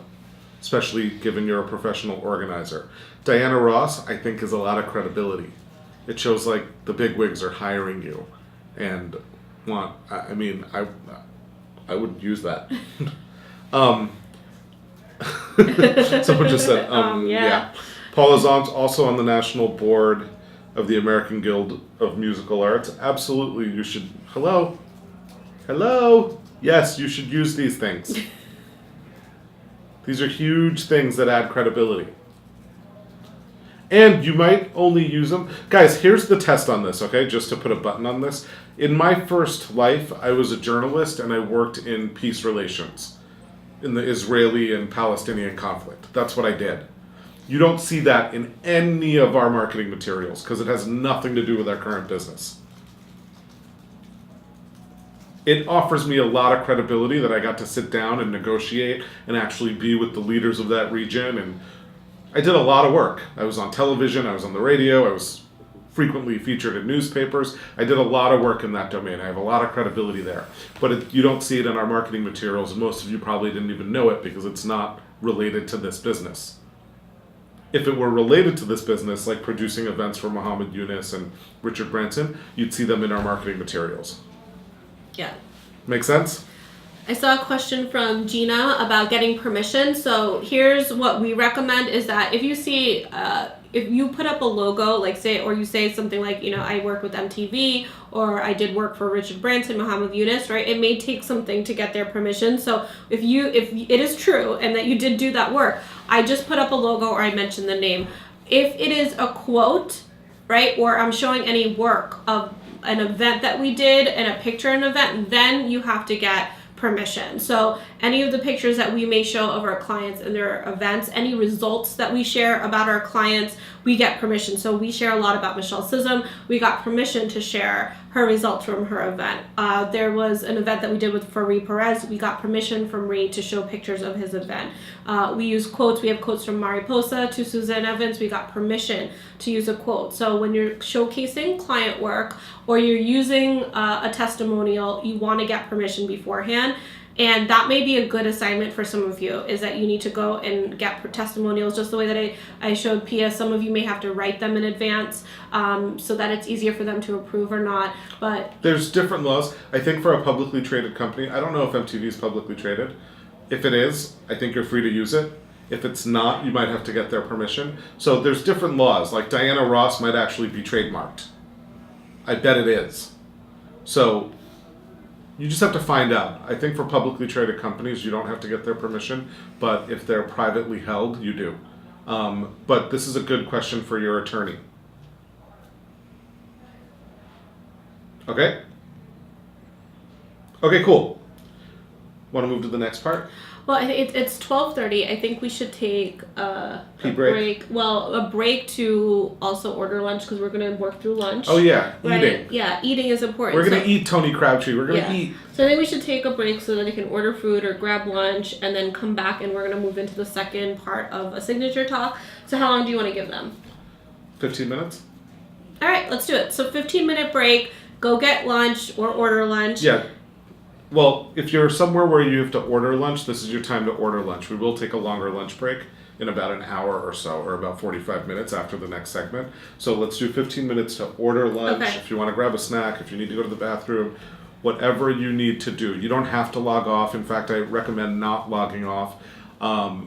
Just go get yourself ready in about an hour from now. We're going to take like a half-hour lunch break where you can go eat, go tend to things, and then come back. So Yeah. this is an opportunity to order lunch and get yourself set And up. come back, we're doing story next, which is so much fun. So we're going to do signature talk part 2, story at, what's 15 minutes from now? 12:50. 12:50. Okay? So really 14 minutes. Okay? See you at 12:50. Okay, 12:50. We are back. Let's jump right back in. We're going to move into the next 2 pieces of your signature talk, starting with story. We'll do the same thing. We will... Yes, Afreen has 2 young boy stories. We will move into breaking it down, and then we'll deliver it for you because you seem to like that, and then we'll take some Q&A. We're going to do this for story, and then we're going to do it for content, okay? So, story. 3 types of story you can tell when doing your signature talk. You can tell your story, your client's story, or a story about how you got started, which is distinct from your story. We'll tell you why in a second. So, you've all heard an example of our story by now. So one of the stories we always talk about is Hurricane Sandy and how that impacted us, how it devastated our home life, our business, traumatized both of us for quite some time. And it's a real personal story that really gets people's emotions going. Now, we know that people buy emotionally. You and I purchase from emotion. And Hurricane Sandy is just one of those authentic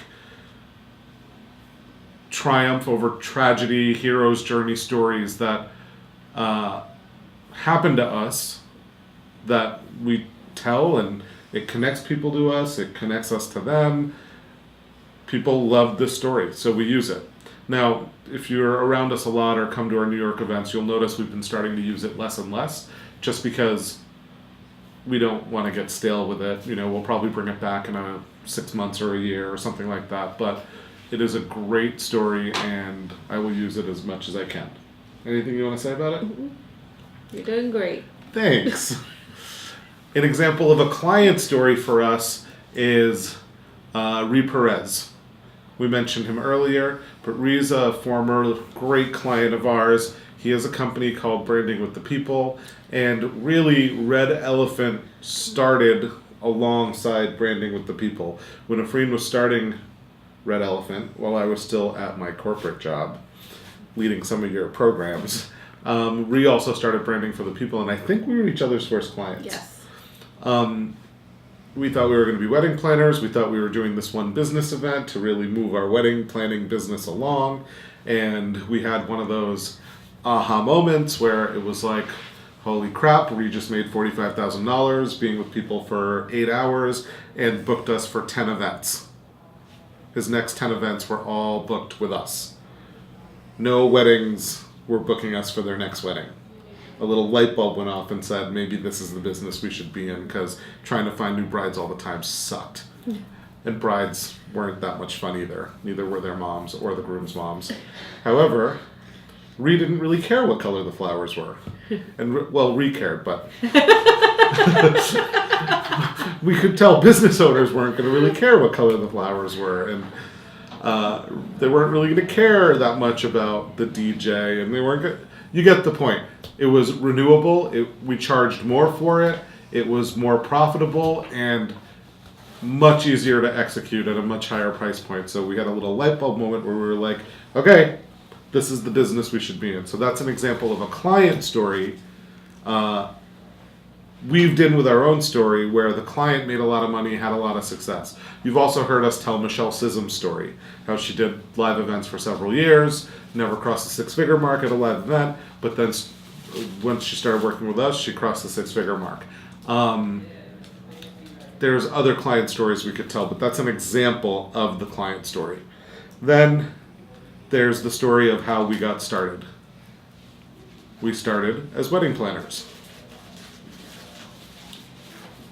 Kind of you heard just a little bit about it in the story about Ree, but really we started this business to be, when we were doing our initial pitches and our initial, how are we going to talk about this, it was all inside of, are we multicultural wedding planners? Are we interfaith wedding planners? Are we, what the hell kind of wedding planners are we? And it all started as a wedding planning business. Well, some of the strategy about the branding, Red Elephant, came from being wedding planners.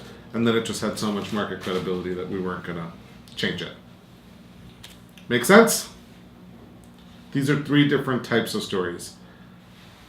You've all heard these stories, so I can go through them, or I can go through one of them if you have a request that I go through one of them, or it does look like a beautiful wedding, doesn't it? It was a gorgeous wedding. Is there any one in particular that you'd like to do? Is there any...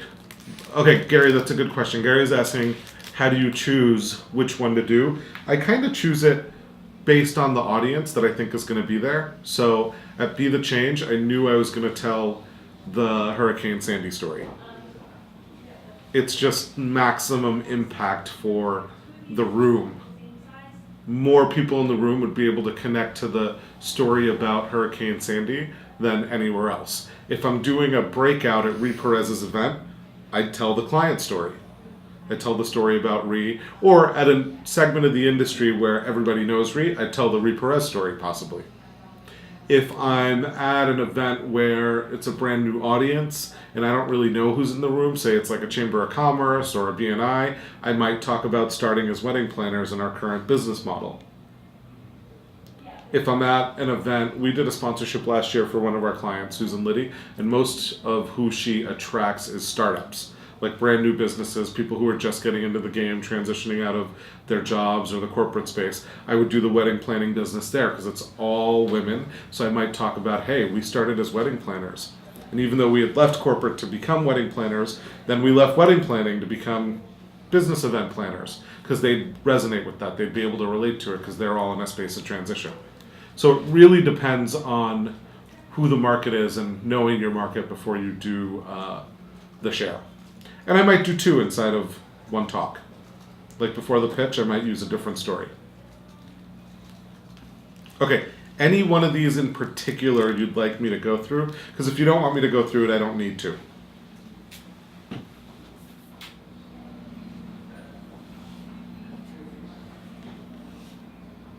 Okay, we're going to move on then.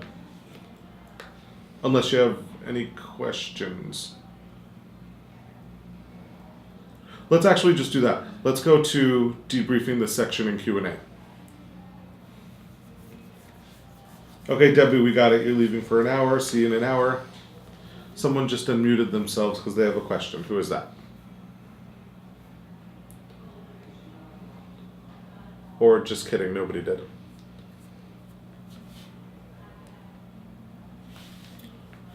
That's okay, Lori.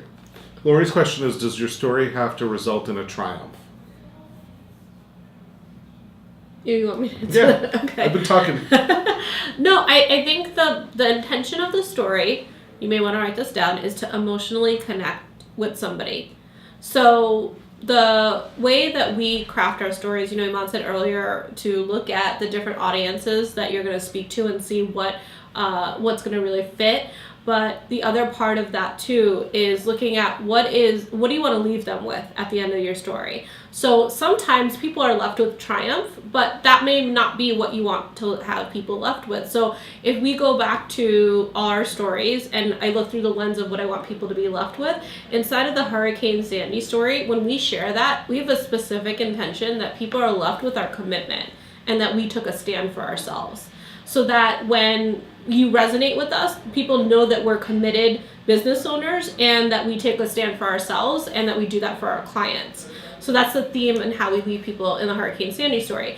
With the story about Ree Perez, it's really showing how we were able to produce massive results with our first client.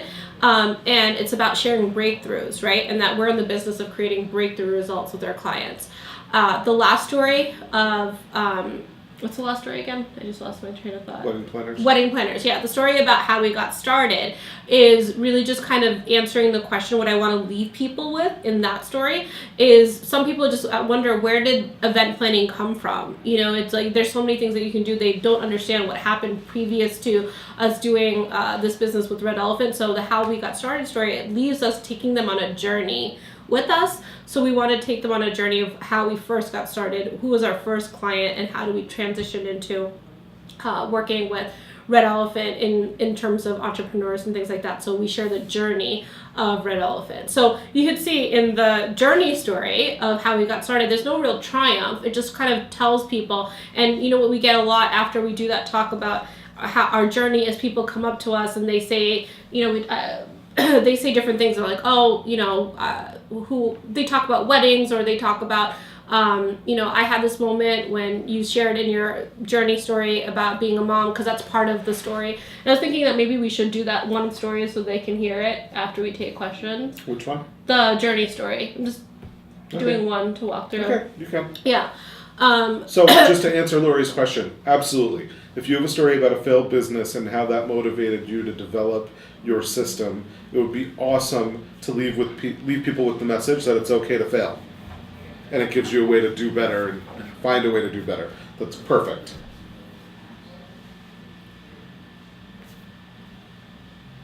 Are there any more questions? Yeah, there was another one. Okay. Stephanie, so here's how you condense your story.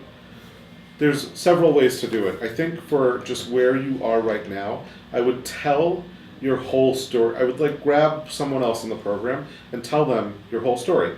Or on one of your coaching calls, tell them your story and then ask them, what should I get rid of? Because everything you're emotionally connected to is not everything that they're emotionally connected to. You know, one of the pieces of our Hurricane Sandy story that I'll throw in there sometimes, even though people don't necessarily emotionally connect to it, but I'm so emotionally connected to it that I have to talk about it, is that I used to be a first edition book collector. And it really is that I used to be a first edition book collector, because all my first edition books are now in the Atlantic Ocean. Now, when talking about speaking and live events and how we grew our business, some people may connect to that, some people may not. Some people are like, oh, they're just books.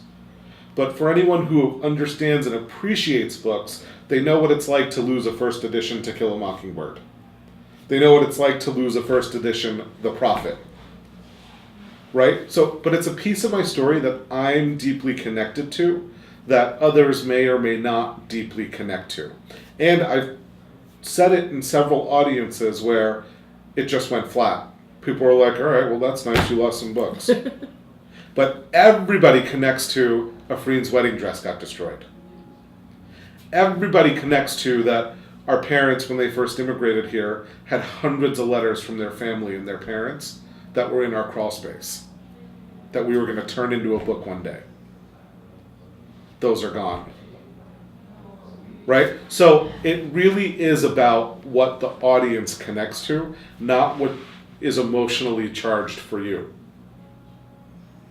Yes, Sabrina. I figured that one would sting you a little bit of everyone. Yeah, I mean, there's just, that gets everyone. Those letters get everyone.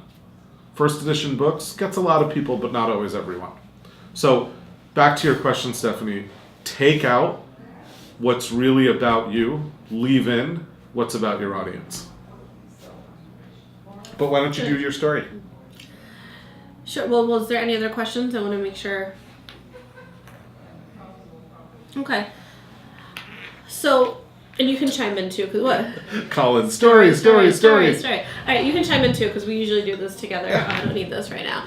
All right, so I want to share a story about how we got started, how Red Elephant got started. So when we first started the business, it was 3 years ago, and I was sitting in my bedroom in Merrick, Long Island, New York, and at that time I had our son in my arms. His name is Gibran, and I was looking for work. And I was off on maternity leave for about a year, thanks to my husband who supported me to be able to do that with my son. And I was on Monster looking for a job, and there was this voice, and I don't know if some of you can resonate with this voice that is just saying, this is not for you. And I was looking for a job, and I kept hearing this thing that would say, this is not for you. You're not going to find anything.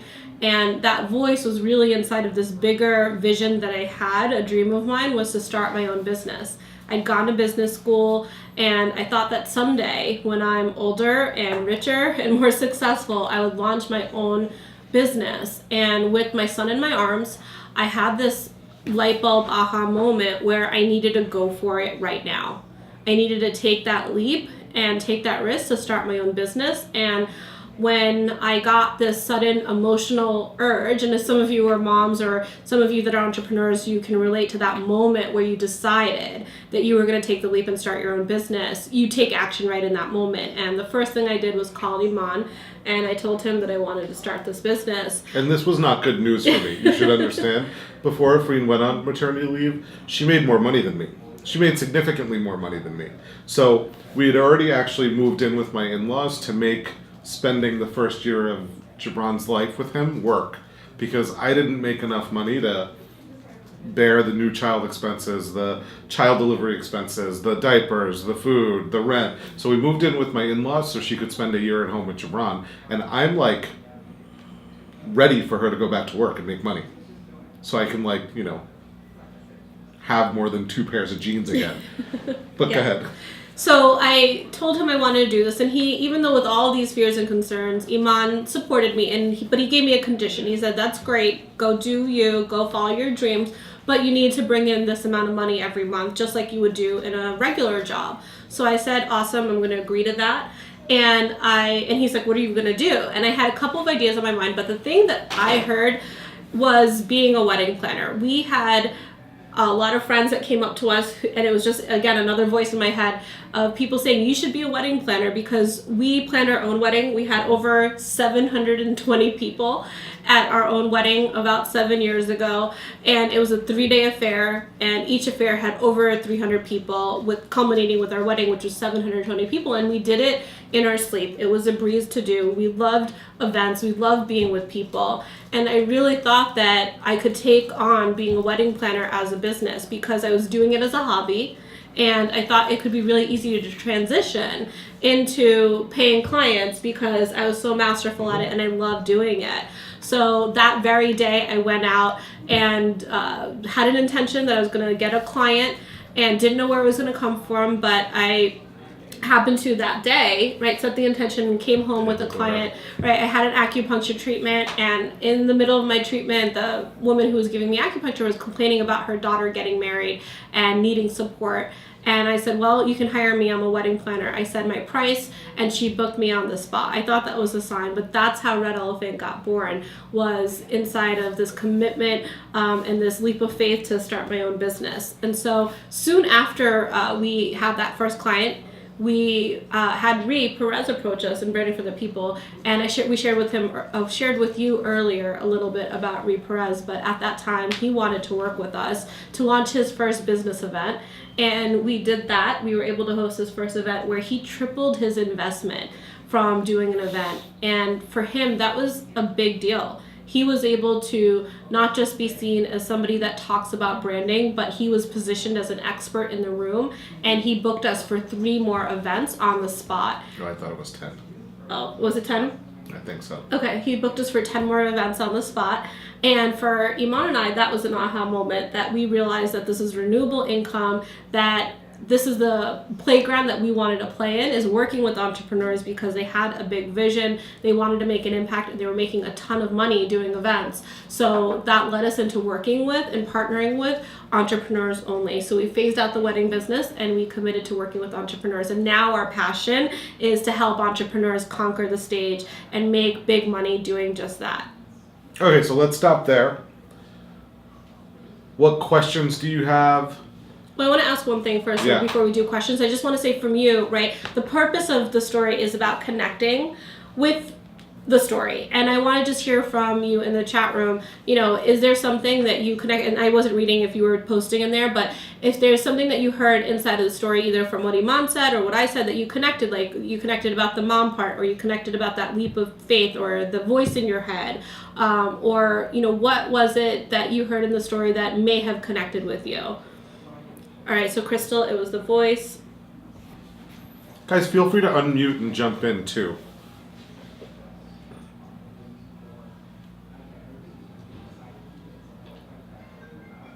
Yes, Eric.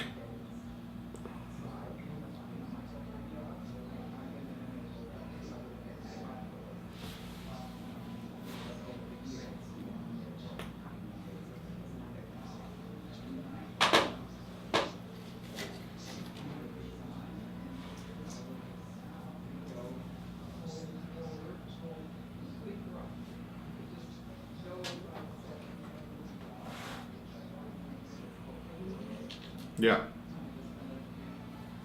Yeah, Great. it's great. And I think, you know, if you can see that when you break down barriers, what that allows is access, right? Access to ask questions, access. And I think, you know, we really have an intention of creating, like breaking down the barriers to create access, to create a community, to create a tribe. And I think that when barriers are up, there's a little bit more resistance. And we see this all the time at events, right? Where we see the guards are up and people aren't sharing at the mic, and we'll work with the client to be like, you gotta tell a story. Because people don't feel safe, they don't feel like they can share or express themselves, and so that comes from being able to emotionally connect with people. So when we do share these stories, it's really coming from an intention of breaking down the barriers to connect with your audience so that they can step into and they can engage. So it's a great point that you bring up. Great. Thanks, Eric. And let's talk about what they're saying in the chat. So Crystal connected with the voice, the leap of faith, the decide, bringing our own wedding story, and loving being with large groups of people. That's good. I didn't even make that connection, Lori. That's really good. Again, the leap of faith. Colin connected with my wife making more money than me. Gina breaking down the resistance. Joyce heard commitment prior to the proof of it happening. That's good. I didn't hear that either. Paula heard many things, but particularly that you left the house determined to get a client that fell into your path. Action behind the leap of faith. That's great. Stephanie, for her, it was about the sign. The acupuncture lady. And then she shared a story, and then Colin connected with the commitment over the circumstances. Yeah. So it's great. And a good story should be laced with all those different points at which people can connect with you. Yeah, and this is great. I didn't even know that it hit so many different people about so many different things, but that's why we really try to paint this picture in the story so that something will grab a hold of somebody, and we're hitting different people, you know, at different times by sharing different aspects of the story. Great. So, Do you have any questions about your own stories, how to craft your stories, what to put in there, when to put it in?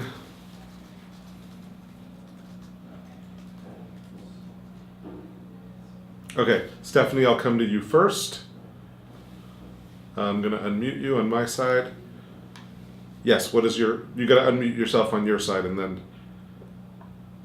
ask your question.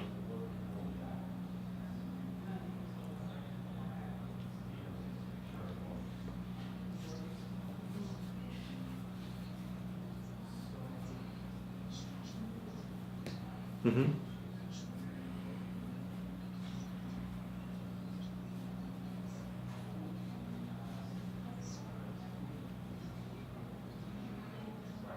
I always start in the middle, I go to the beginning, I revisit the middle, then I go to the end. That's typically how I shouldn't say always, that's how I craft stories about 75% of the time. There are exceptions to that rule, depending on the audience, but almost always you start in the middle. So if you heard that story, the middle was Afreen sitting there with Gibran in her arms, looking through Monster to get jobs. But then we went back to the beginning. The beginning was we moved home a year prior to that to make our finances work so that Afreen could spend the first year of Gibran's life at home with him. So we took you to the beginning of that part, and then it really caused a financial strain on us. Like I could barely afford to buy new clothes. Then we went back to the middle because there Afreen was again with Gibran. She decided for herself that she was going to go make it happen. She went to acupuncture. She got her first client, and then she moved to the end, which was within a few weeks after that. Her Marie Perez got on the call, and then Red Elephant was kind of born. So it goes. Go ahead.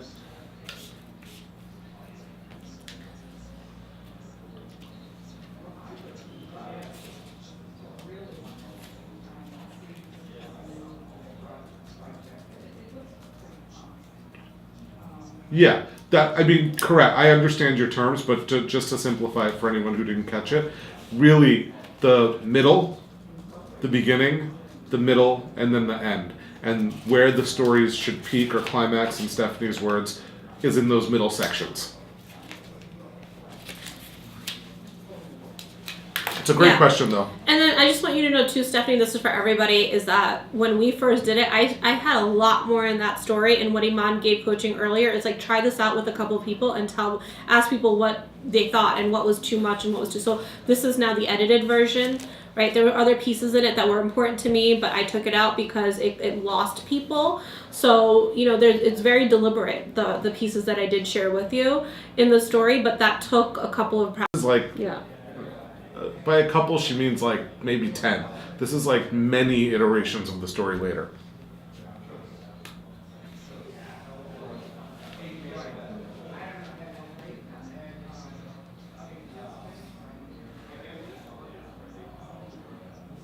It's great. Yeah. Awesome. We love that. Okay, any other questions? Or do you want the next piece? Colin, which did you want me to say again? Hold on, let me unmute you. Colin, which piece did you want me to say again? Okay, great. You're welcome. Okay, so let's move on to the next piece of teaching. And if you have questions, just because we've moved past a section, if you have questions about it, just write it down and ask it. Don't be afraid to ask a question just because you think we moved past it or something like that, okay? Okay, so your signature talk, this is where you move into your content. And in your content, you're essentially delivering your unique system while seeding and providing value while doing so.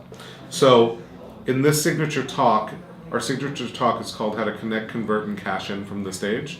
So the unique system is the connect, convert, and cash in. So in Connect, we teach a lot of different things. So we say create opportunities to be positioned as an expert. While we're talking about this, we'll say host a teleclass, host a webinar, host a workshop, get engaged in a local speaking gig, take part in a sponsorship. So one of our clients, Crystal, who's in our speaker mastermind, she just held her first teleclass this week with very little preparation. She just decided she was going to do it 2 weeks ago. She had a whole bunch of people on there, and we got to hear some of the feedback this morning, and people loved it. Another one of our private clients, Visify, they held several webinars which funneled into a group program for them that they've then begun to convert into private clients for them. They're in our higher level mastermind, and when they first came to us, one of the things they said was they had no idea where to start. They knew they wanted to do an event, but they knew they couldn't go right into an event. So we had them start doing series of webinars, and now we're actually launching into their first evening event, and we have a 3-day plan for them for next June. They're going to be doing their first 3-day event that we're producing. Okay, so I just want to stop right there. What did I just do in talking about Visify or Crystal? Yeah. How many of you caught the seeds?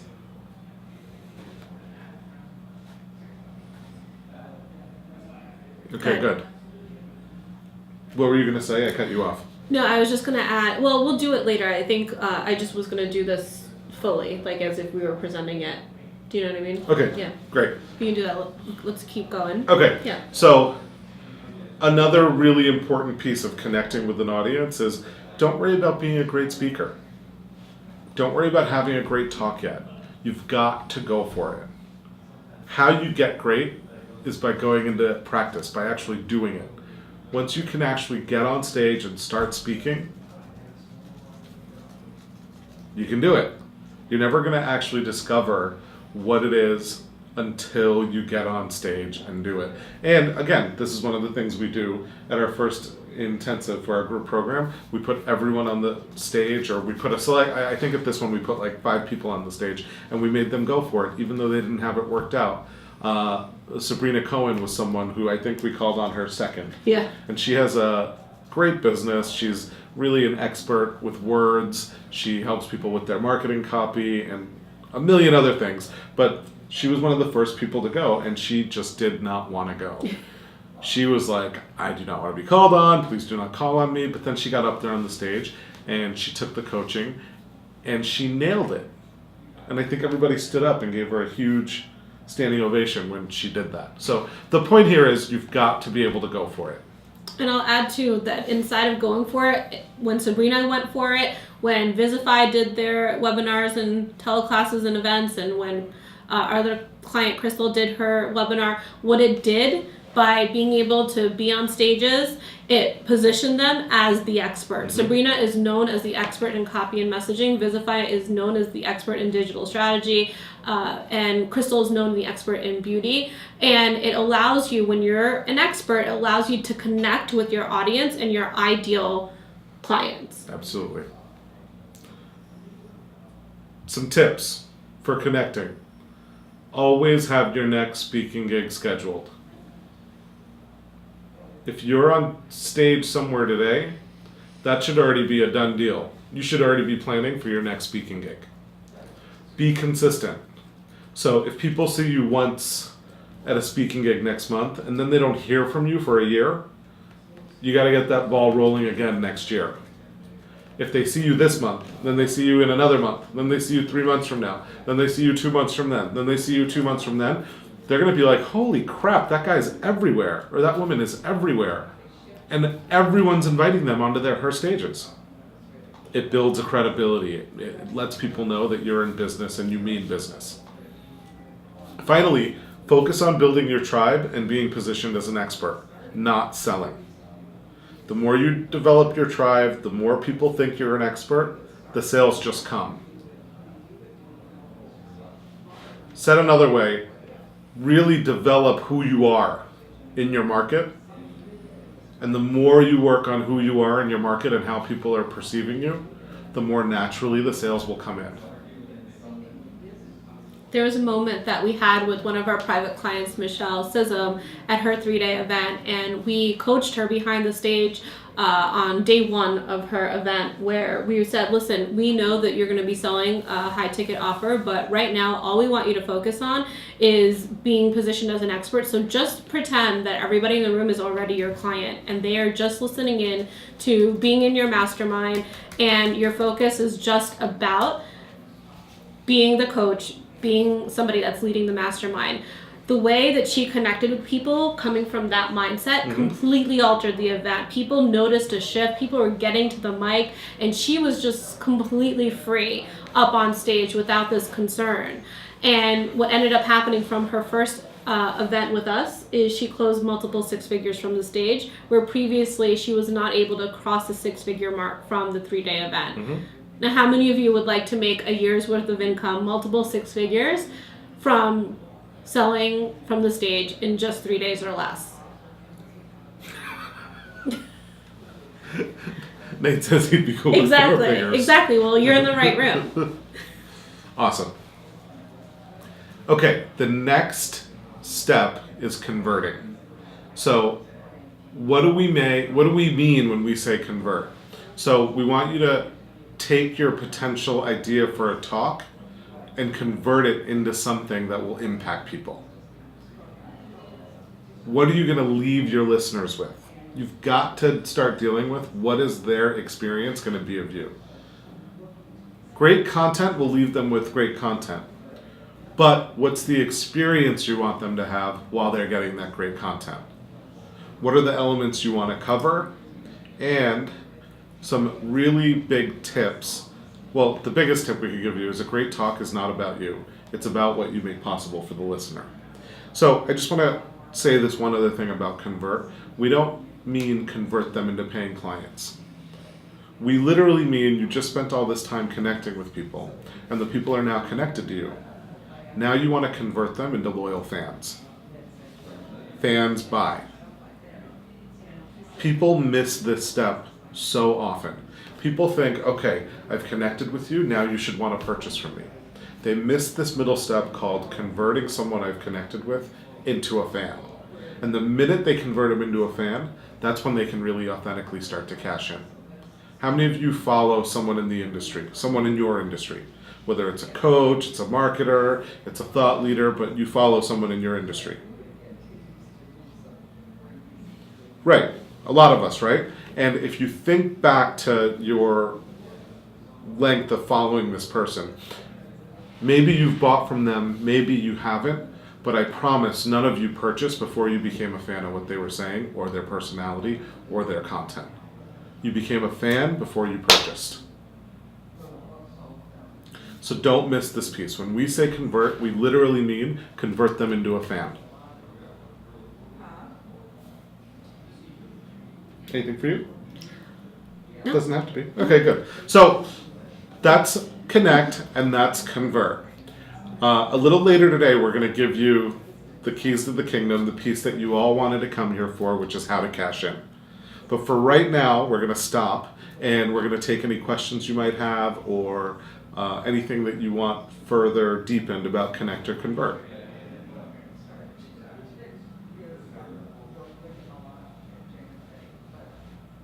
You guys are pretty questionless today, which I don't know if that's like because we've done such a great job that you're just clear. I think they're also typing. That's what I noticed before, is that there's a delay just because they're thinking and then they're typing in. Okay. Feel free to also unmute.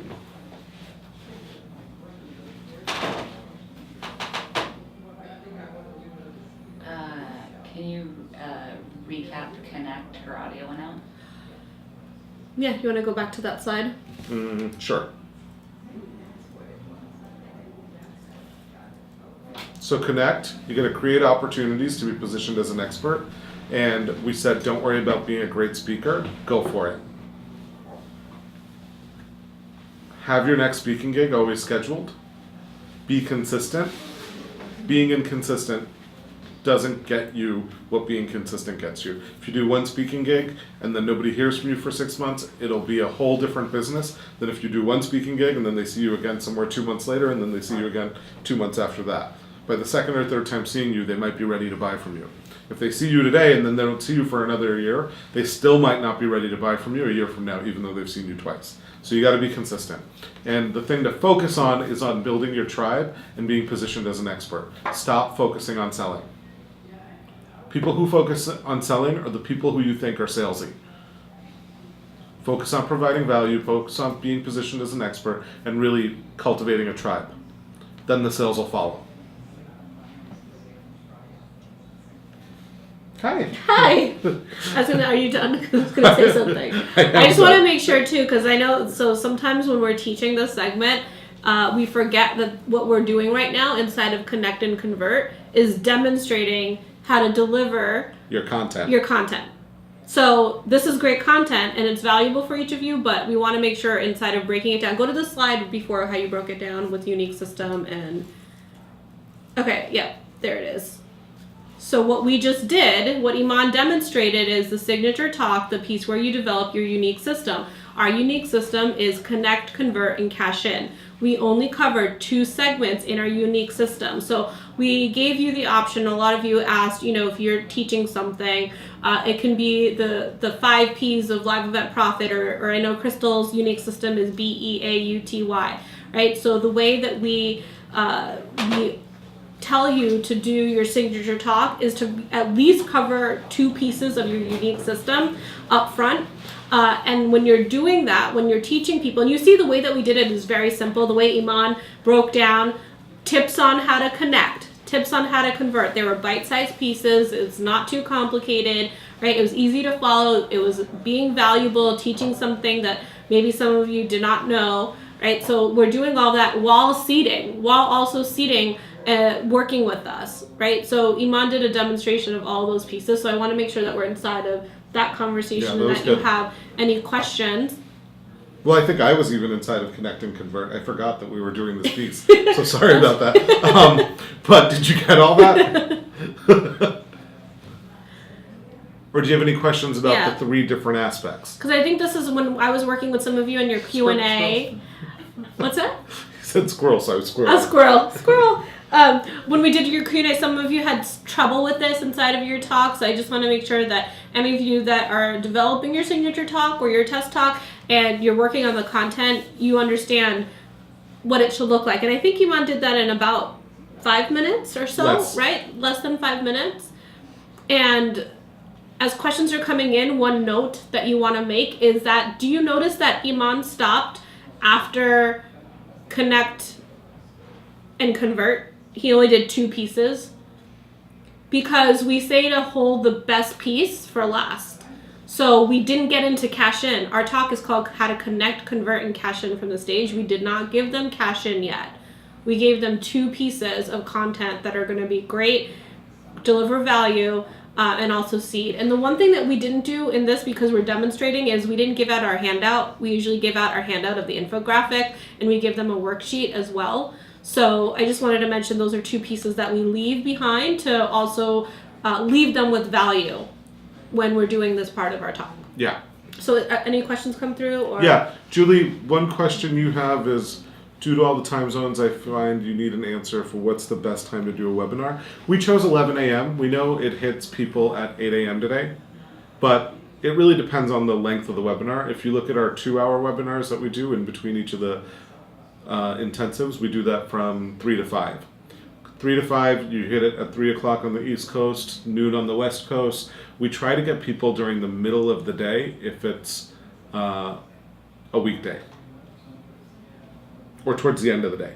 It really depends. I mean, there's no real right time for me because somebody's always going to not be able to attend. Somebody's always going to have something scheduled that takes them out of the game. But typically for us, we start things at 11 or 12 when they're done in the middle of the day, whether that's during the week or on the weekend. And then for a smaller, like a 2-hour, 1 hour, we'll start at around 3 or 4. Now this is different because we do these sponsor trainings. The sponsor training calls we do it like 5 to 7 or 6 to 7 because we know a lot of people sponsoring events also have day jobs. They haven't left their day jobs and fully transitioned over. So we do it for after they've left their day job and can fully concentrate to be on the calls. Most of you don't have day jobs. So that's why we do it in the middle of your day, so it's inside of your work day. So if I have 5 main points, I can take those and depending on the audience, deliver 3 of them, always wrapping up with the most important, leading to sell. Yeah, I would never do more than 3, Tony. I wouldn't even introduce in a talk or even a one day 5 quite yet. I mean, you're probably going to get there faster than most people because you're just so unpracticed. But typically what we do is we do 3 points with 2 or 3 points under each of the 3 points. It creates a certain arc. It creates a certain experience of the talk. When you have 5, audiences can feel fire hosed. They can feel like just overwhelmed. And you don't want them to be so overwhelmed that they're too overwhelmed to buy. A little bit of overwhelm is good because then you really do occur like a solution. Too much overwhelm often leaves people not even knowing if they can figure out whether or not they can purchase. And just to give an example of that, in the beginning when we were doing our signature talk, for the first year it was 5 P's to live event profit. And what I would do, because in the beginning I did, before mastering this, I did the 5 and we lost people. So then I broke it down and I would say, here are the 5 P's, and I'd write it out, the 5 P's to live event profit. And I'd said, I'm not going to have a chance to cover all of these P's. I'm going to jump into the one that I get asked the most, how to put people in the room. So people in the room, I did people in the room, I did how to promote, and I saved profit for the end. And one of the parts of the offer, I would say, as you know, I wasn't able to cover all the 5 P's, but inside of the offer, right, there's a way to get access to all the 5 Ps in depth, etc. So you're kind of seeding, the opportunity to work with you to get all access to the rest of the points. And that worked really well. I will say this, just so you know. So we thought we were ready to really introduce. So we've been teaching 3 points forever. And then on our first live stream, we said, let's go back to 5 points. We felt comfortable enough to go back to 5 points. And at the bottom of the day, if you look at our numbers and the conversion, we hit the industry standard, which we actually went a little bit above the industry standard, which most people don't do at their first live stream. So we still converted well. But I have a sneaking suspicion if we had done 3 points that day, because of the arc it creates, we would have converted higher. We kind of got like, I was like, we can do this shit. Come on. And we went back to the 5 points. But really, I think if we had stayed at the 3 points on that live stream, we would have just hit a higher number. For a live stream, there's different industry standards for different things. So for a live stream, the industry standard is you convert about between 3 and 5% of who's on the live stream at the point you make the offer. We hit about 8% of who was on the live stream at that time. For a 1 day, industry standard is between 12 and 15% of the audience, of the actual potential viable units in the room. You'll convert 12 to 15% of them at a 1 day. At a 3 day, it's between 15 and 20%. Those are the industry standards. Okay, have fun at your meeting. So this is what we're going to do. Do you have any... Oh, Crystal has a question, right? So we'll take Crystal's question, and then we'll let you go eat. And by let you go eat, what I really mean is I'm starving. I'm going to go eat. Okay, Crystal, unmute yourself and ask your question. Yes.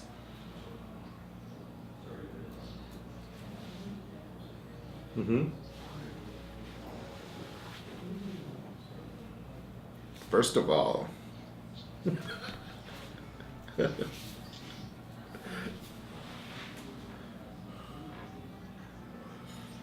It is. No. You're doing... Hi, my name is Crystal Winstead.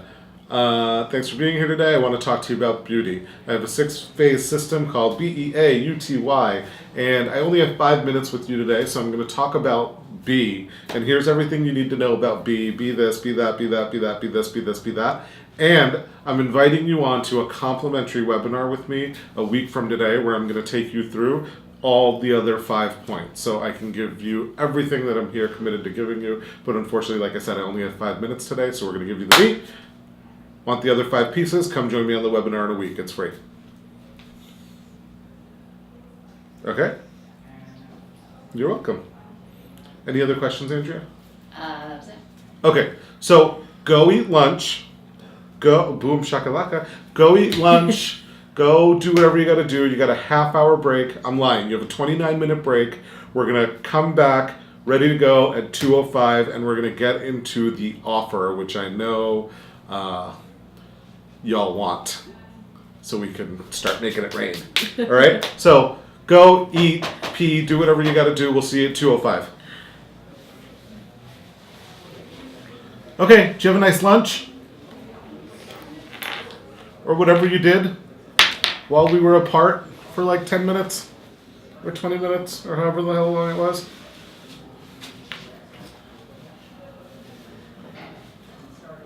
Cornell had a very okay lunch. Jim did sales calls. That makes me so happy. Who needs food when there's sales to be done? I agree.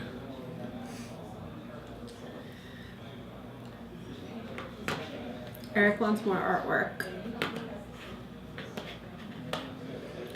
I don't know how to fulfill that request. More flowers. Oh. Okay. Finish the client social media Halloween campaign. That's awesome. Cool. Crystal had a good lunch. Okay, so let's jump back in. So notice that, I think we already went over this, but during our unique content, we didn't give you the third C. So this is actually us. Here's how you have to listen to the next part. We're going to be teaching you about how to develop offers. And in there, we're going to be also teaching you the third C that's actually part of unique content because it comes after offer. I think that made sense, so I'm going to go on. Okay? Maybe say it one more time. Okay, go for it. Oh, you want me to say it one more time? Yeah. Okay, so what Iman just said is that in the unique system, we taught 2 of the 3 C's, and now we're moving into the offer, and that's intentional because we want to save the last C after the offer. Wow, that was a lot simpler. Great. Okay, so for your offer has 3 components. Your offer always starts with a story. There's always an invitation. And then there's limiters and bonuses. So let's look at our offer from our signature talk. So we talked about the story earlier, and Hurricane Sandy is typically the story we use. And we talk about it a little bit differently in our offer than we talk about it when we're just doing the story earlier in the signature talk. Why that is because it's the same story. So many of you are going to use the same story for the 2 parts of your talk. But if you do that, you'll need to talk about it differently. Or you can use a different story. So in this segment of the talk, we talk about Hurricane Sandy as one of those life-changing events that happened to us where we really drew a line in the sand. We literally were sitting up middle of the night contemplating whether or not to get a job, and we drew a line in the sand. We were not ever going back. And because we drew that line in the sand, we held our first event. Like I said earlier, we ate our own dog food. And from our first thing we had to do is we had to transform our own relationship to speaking in live events. It was not something that we were producing for our clients anymore, but we had to actually become our own client. We had to take action in the face of fear, and by doing all that, we created a community of raving fans. We made $75,000 at that first event, and within 3 months, we contracted the first 6 figures of our business and made just under $400,000 the rest of that year. Right? So that's all components of the story. However, because this is the offer, we're taking the story to another trajectory.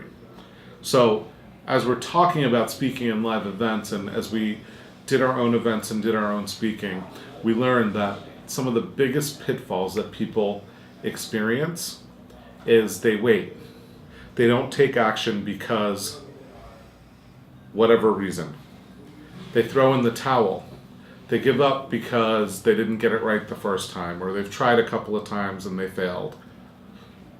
They start comparing themselves to other speakers or other entrepreneurs. You are not other speakers. You are simply you.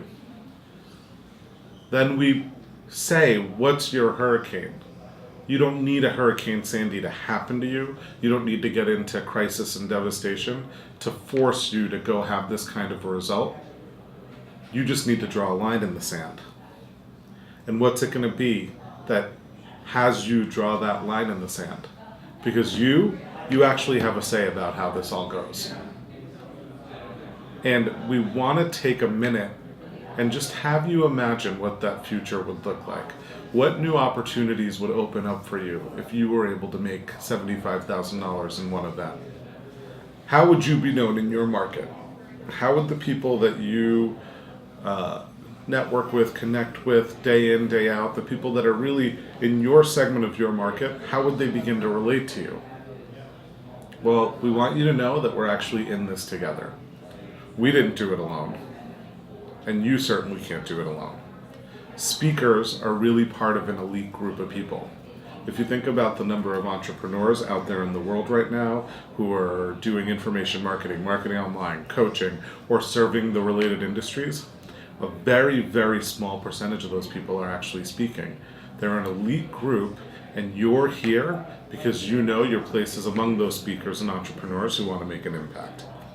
In your heart of hearts, you know that you belong among this elite group. And you don't have to go reinvent the wheel. You can actually learn from the people who've done it already. We're Not the only show in town by all means, but we have developed a proven system and we've developed an expertise. And we test drive our own materials. There's nothing we ask any of our clients to do that we haven't done. And because of that, our clients are cashing in from our system. And here's some of our clients again. Matthew Goldfarb, Michelle Sissom, Kim Butler, Joanne Darby, Dawn Copeland, Richard Oseguera. And so, are we? What? Dawn? And so are we. We're cashing in from our own system too. Sometimes funny things happen when you're delivering an offer. Here's an example of a paid offer. So I'm distinguishing paid at this section of the offer to distinguish from unpaid. You'll notice when I get into unpaid that unpaid has far fewer slides than paid. And I'll tell you why. So this is the paid offer. So our invitation for you, we're hosting what we're calling Red Elephant Event Labs. It's a 2-day training taking place in New York City. And on day 1, what we're going to do is we're going to do a deep dive into speaking to profit. Day 2, we're actually going live. Everyone who registers for this event will be speaking on our stage on day 2 after all the training of day 1. Also taking place in the event lab is we're going to give you access to our 7-phase system. We're going to teach you how to fill a room. We're going to teach you how to effectively sponsor events. That's all going to take place on day 1 in day 1's training. We're also going to teach you how to create an irresistible offer. We'll deal with the pricing and the product. We're going to show you how to add live events to your marketing calendar. So it's actually a part of your overall marketing strategy, not just a one-off that you do to make some money, that it feeds into the other programs and products that you launch throughout the year and complements the whole marketing strategy. The investment for Red Elephant Event Labs is $697 for this 2-day immersive event. Now here's what I want you to know about this. You can't find a sponsorship for this amount of money in New York City right now.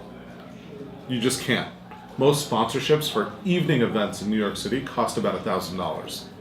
They start there.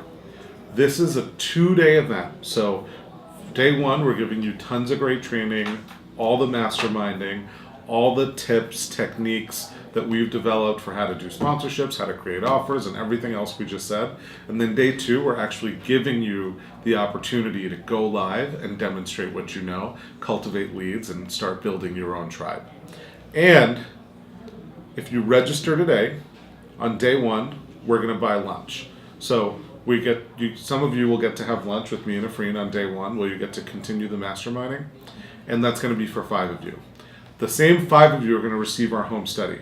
Our home study has a $997 value. We're going to give it to you for free. And anyone who purchases today is going to get complimentary tickets to our 3-day event in Orlando, Florida, taking place from July 31st to August 2nd. Like we said, for only 4 people, I didn't say this yet, I'm sorry.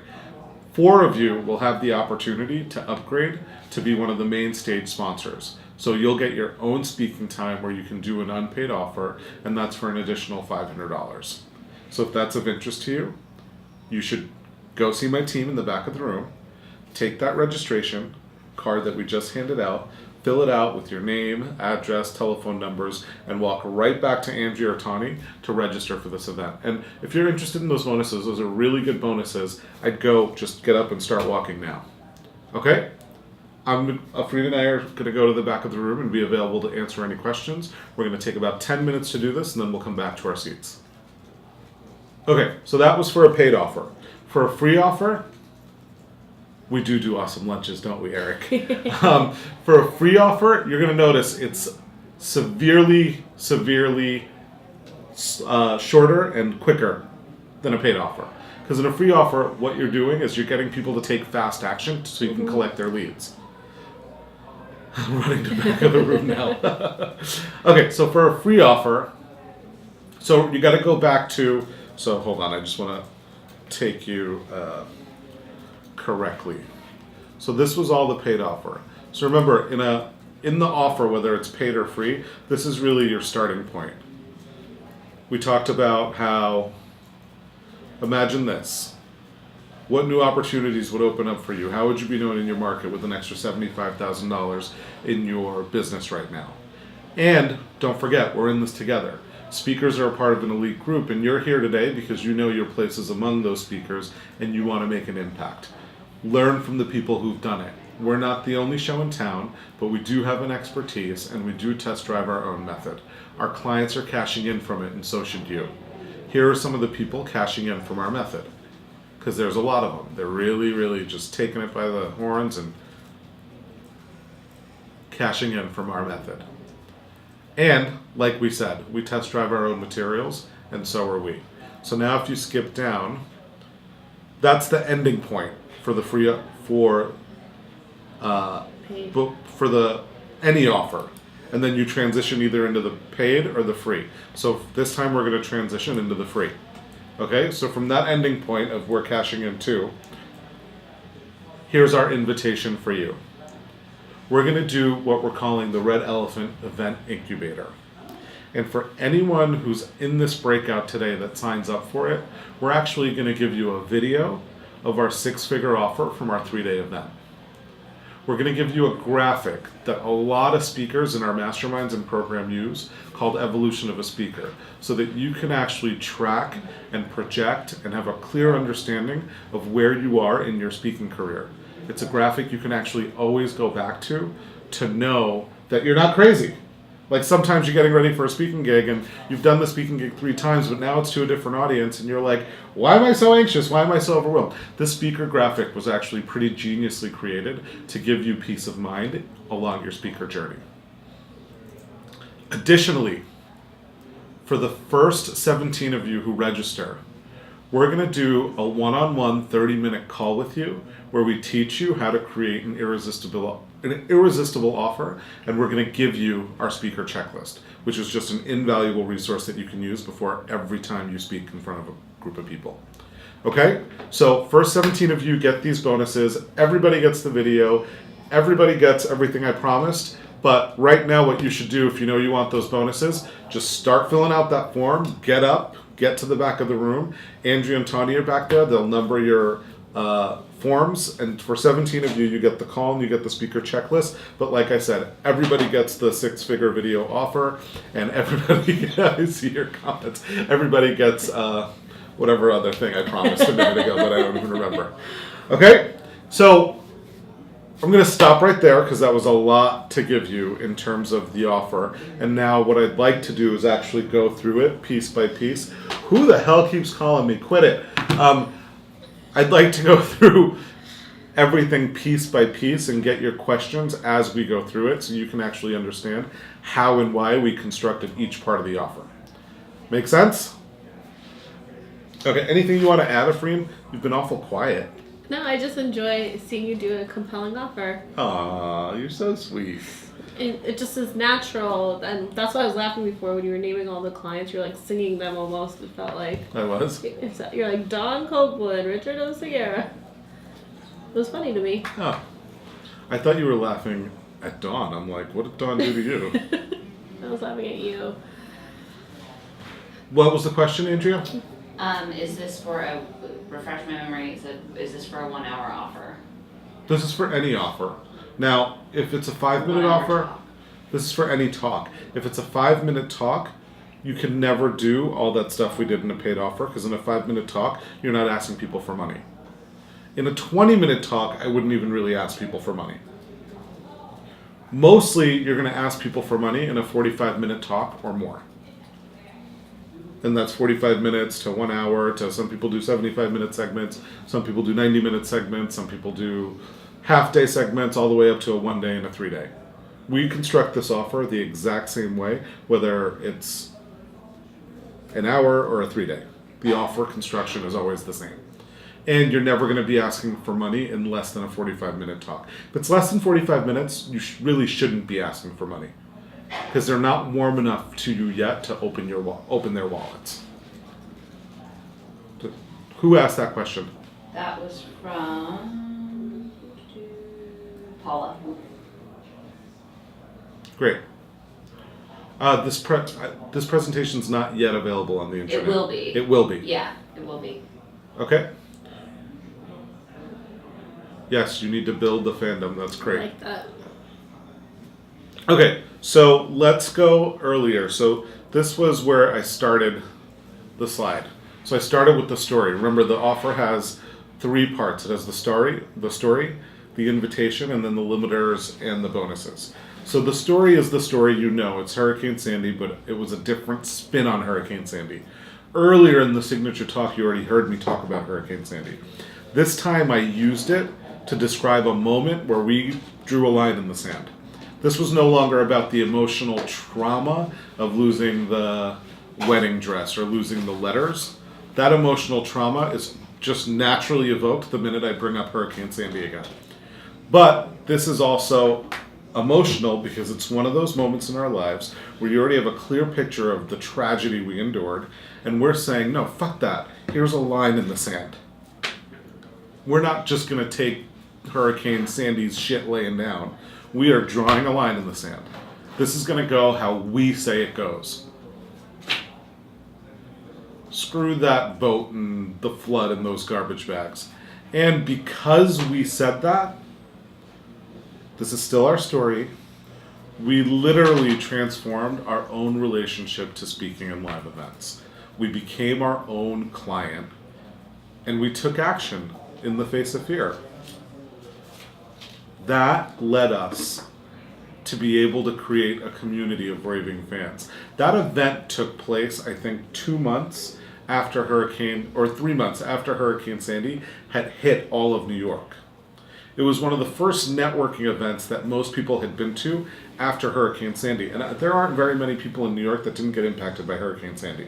Whether you had water, or whether you lost power, whether you lost your car, everybody felt some impact from Hurricane Sandy. So when we got in front of that room of 75 entrepreneurs and told the story of what it did to us, and that we were still doing an event and taking action in face of fear, and that we became our own client, like everything we shared at that event is what created that community of raving fans.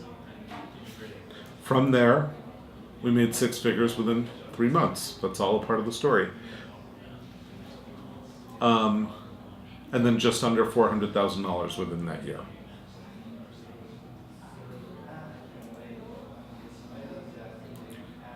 What we discovered along the way is that these are the reasons why people don't do this. They're not taking action because of A, B, or C. They're throwing in the towel and quitting because they didn't get it right. They're comparing themselves to others, maybe even us. And we're saying this is crazy. Because if you don't take action, you're going to need that kind of hurricane to get you in this kind of action. So stop waiting for that hurricane, draw your own line in the sand, and declare whatever the hell it is that you want. Because, for a second, just picture what would happen to your business with another 75K in it. What new opportunities would you have, and how would you be known? Right? So I'm going to actually go back. So that's all the story. We take you from our personal story, what happened, into what we did with it, into what we discovered about it, and now we're literally saying to you, actually, hold on, I'm going to go back another step. Sorry, 1 second, guys. We discovered the pitfalls, and it's crazy. Do not do this. Learn from our story. You don't have to have a hurricane. You have a say right now. So that's the whole story part. Anything you want to add? I love it when she doesn't want to add anything. Okay, so let's just start. Let's stop there for a second. Regina, is this a question? Okay, so I've done 3-hour events, 2.5 hours of which was content, including offer. I'm wondering whether it would be better to offer less content at my events to sell additional content more easily. Found it hard to come up with the right offer. Maybe I already give too much content during my evening events. Yes, you do. If you're doing a 3-hour event, there should be no more than an hour to maybe an hour and a half top of content. When we do 3-hour events, we have roughly about an hour of content. We usually do about 30 to 45 minutes of networking. We do informal networking. We do about another 30 to 45 minutes of formal networking, which looks like everybody pitching or everybody sharing. Then we do maybe a panel. We do a guest speaker. Our actual content at a 3-hour event takes up maybe the space of an hour. Because then there's no pain point. If you're giving them 2.5 hours of content, you're solving all their problems before they walk out the door. And here's the thing, Regina. If you're giving 2.5 hours of content, you're not actually solving all that problems. I take that back. But you're letting them think all their problems got solved. So they're actually walking out of there like, oh my God, all this stuff Regina shared is so fantastic. How great is this? I can walk out and go do it on my own, except they can't. Good. I'm glad you got that. Julie says, can I share with us what networking looks like at an event? Sure. I'm going to answer your question, but then for this section, I want to keep the questions really about how to build the story and the offer. Okay. So at one of our event, networking looks like the first 45 minutes, we might just have food and wine and cheese and sandwiches and nosh, and we'd let everybody eat and meet each other. Or when we do more formal networking, first part of our Screw Networking event is everybody in the room goes to the front of the room and pitches. That's a form of networking. And we give them resources to be able to connect with each other from those pitches. Make sense? Here's where I want you guys to be focused for this part of today's, what are we doing? Virtual Webcast. intensive. Yeah, virtual intensive. What questions do you have about the story part of your offer? Also, if it's clear for you and you don't have questions, tell me that too, so I can know where you're at.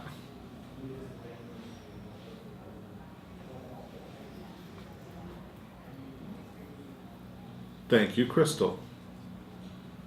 Great, Kathleen. Thank you. Kathleen said she loves the pitfalls. Anne says, I think I am God. Oh, good. I think I'm good. I'm like, that's interesting. Good segue into offer. Good on the story bit. Julie, you're saying no, you're clear, or no, you're not clear? Not clear. Okay. So why don't I unmute you? Hold on, I'm coming to you.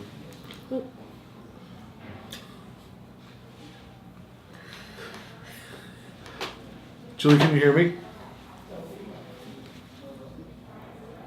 Julie?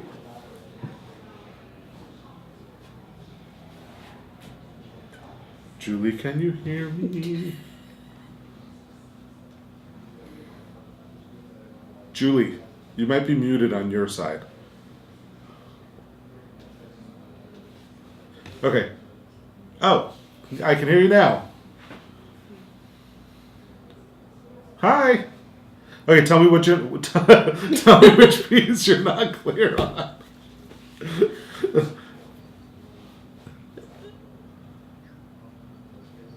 Yeah, tell me which piece you're unclear on.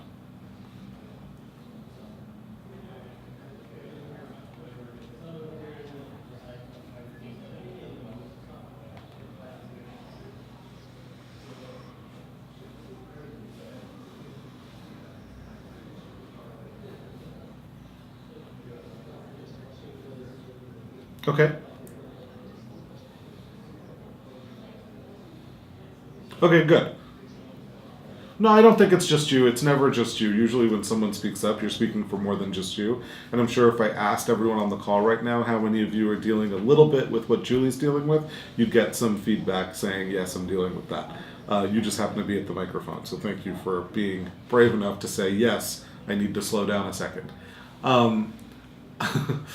So if we look at the three pieces of the offer, I went through all three pieces, right? I went through story, I went through the invitation, then I went through limiters and bonuses. What I'm doing in this section is I'm just focusing on all the different parts of the story. So in the story, if you can see the slides, right? Okay, so I start with a personal story. It's Hurricane Sandy, except I'm talking about it a little bit differently than I did earlier in the signature talk. So for you, what's an example of your story? What's a story you could share?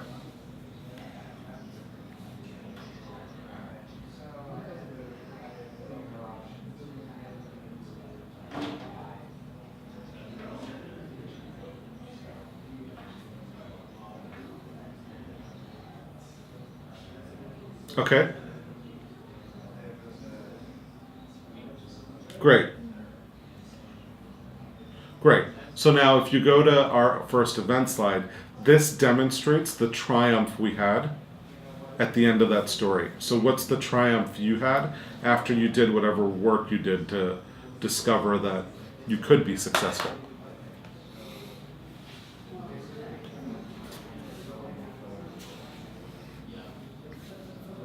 Great.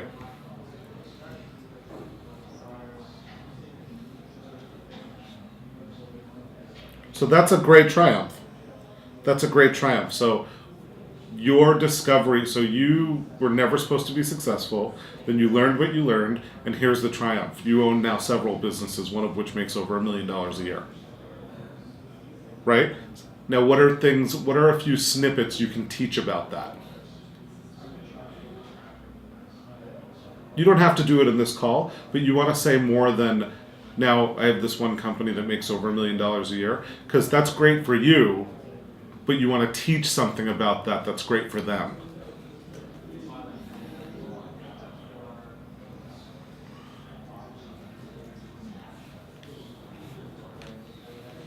Correct. So then you move to, and here's what I learned along the way that I want to just give you. About your triumph, what did you learn? This is distinct from the teaching points. This is like stuff that you learned that you want them to be aware of as they get on whatever journey they get on. So for me, it's like I learned that people don't take action because they don't have enough money, they don't have enough time, they're not ready enough, they're not brave enough, they will get to it later, they failed before, whatever I learned, right? So people don't take action. The biggest pitfall is waiting. People are waiting for the someday to arrive that doesn't arrive. That's one thing I learned. The other thing I learned is that people quit. If they don't do it right the first time, they quit.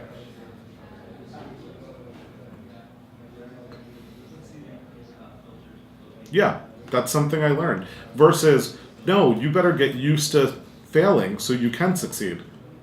Right? And then the other thing I learned along the way is that anytime you compare yourself to other people, it sets you up for failure.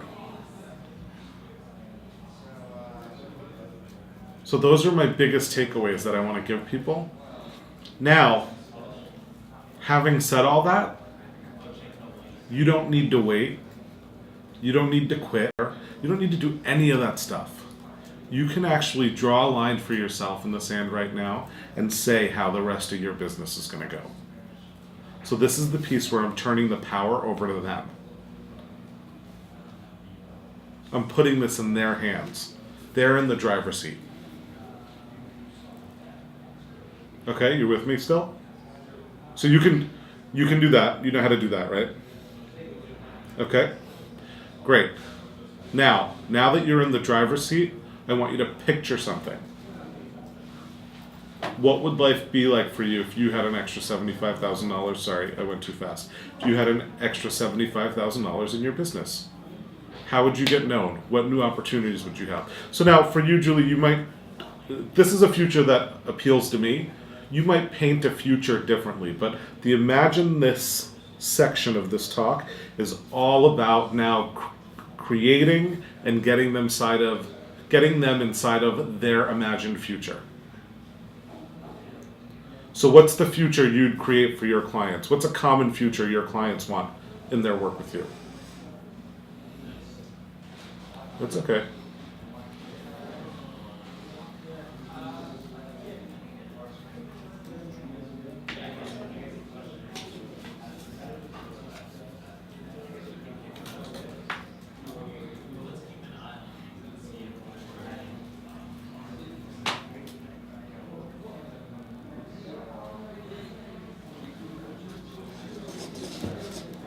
Great. So your target audience has some issue with knowing themselves enough or being sufficient, or right? So what would it be like for you If you woke up in the morning every day just knowing you had everything you needed to do right at your fingertips to do whatever you wanted in life. And how would you Yeah, use that's those? great.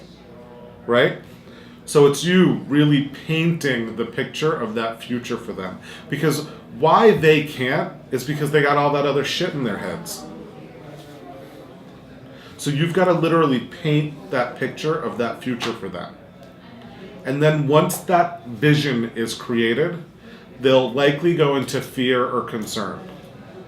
Okay, so there's this big giant future. There's this possibility of this future you just shared with me. And now I'm on my own again. So that's why in the very next thing, I say, we're in this together. You and I, we're in the same group. Speakers are an elite group.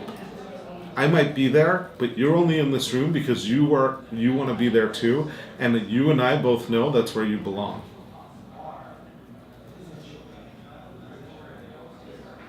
And you don't have to do it alone. That future, you don't need to do it alone. You can actually learn from people who've done it. You can learn from people who've already failed for you. And I'm not the only person who knows how to do that with you. There's plenty of people who can do that. By no means am I the only show in town, and I have developed my own expertise. So my expertise is an opportunity for you. And my expertise was developed by doing it myself. And here's the social proof for my expertise, in case you're interested in it. Here's all the people using my expertise. If we literally go through it, he made 60 grand at his first one day. She made 40 grand at her first one day. She made 350 grand at her first 3 day with us. She just makes more money than I can count. She made 180 at her first 3 day with us, like 290 at her last 3 day with us. Right? So on and so forth. So here's my social proof of all the people who've cashed in from my system. And like I said, we test drive it. We just made, from our last 3 day, we contracted almost $400,000. So we're actually still test driving it. Now, when you go into, so you're with me so far? You got every piece of what I did? Okay? Okay, good. So now you go into either the paid offer or the unpaid offer. Let's start with the unpaid offer because it's actually quite simpler. Hold on.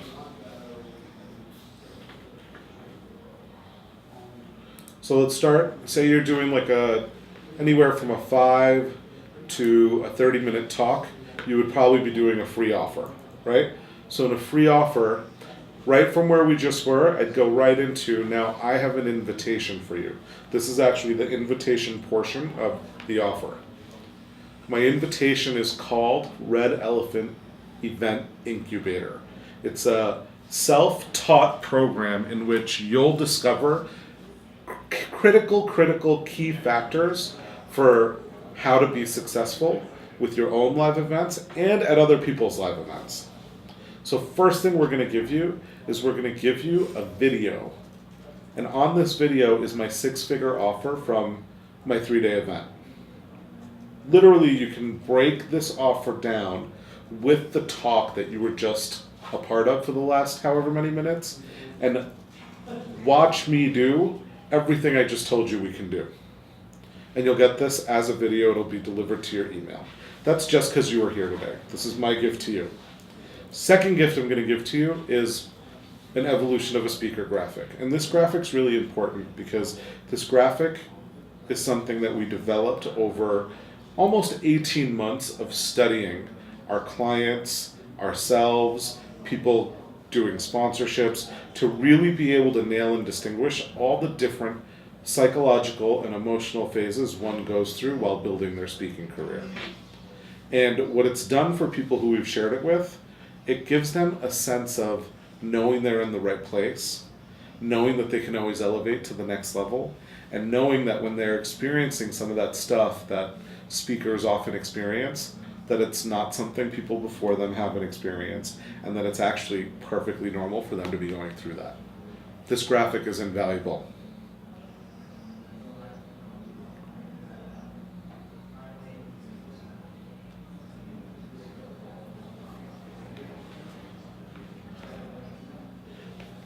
That's almost correct. Here's why I say almost. It's to get and keep their contact information. So a lot of people do a free offer where they get the contact information and 5 days later they opt out because they got whatever the gift was. The things I've positioned in my free offer, I know I'm going to get their contact information, and because I'm giving away so much value in it, I know they'll likely stay engaged with me for a long time. Okay, so this is the invitation piece. I'm giving two of my best things that I've got. Because the value of both of these things will keep unfolding for them, which will keep them on my list. If I gave them my 5 P's for profitable live events, that's something that the value doesn't keep unfolding from. That's something that they have to keep generating value out of by doing certain work. This, the evolution of a speaker graphic, they can throw it on their fridge or up on their office, and they'll get value from just looking at it. Okay, so this is my invitation. This is my offer. You fill out that form with your name and your email address and your phone number. I'm going to give you both of these things. And just for 17 of you, what I'm going to do is I'm going to get on a call with you for 30 minutes. We're going to deal with your products, we're going to deal with your pricing, and we're going to create an irresistible offer together. So if I never talk to you again, if we never see each other again, I'm still going to give you this 30-minute call where we get that done. And because you're committed to speaking, I'm going to give you our comprehensive speaker checklist, which literally if you do everything on the speaker checklist before each of your speaking engagements, you'll be golden. This is the limiting bonus. Now, in this situation, I did the limiter and the bonus in the same thing. Limiters and bonuses can also be separate. Like, I could have done this like as a bonus for anyone who's in the room today who takes advantage of my offer. I'm going to give you my speaker checklist. And for the first 17 of you, I'll do a call where we develop an irresistible offer. I just lumped it into one thing because it was easier for me to deliver. But you can also separate out the bonuses and the limiters.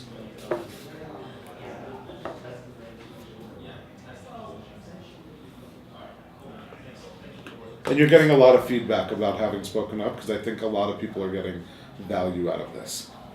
And then Julie, just to deepen this a little bit for you, so you asked a question earlier about the purpose of the free invitation is to collect the leads and the contact information, and Iman said also to keep it. So now tell me the purpose of the bonus of getting the first 17. What's the purpose of doing that? It's good.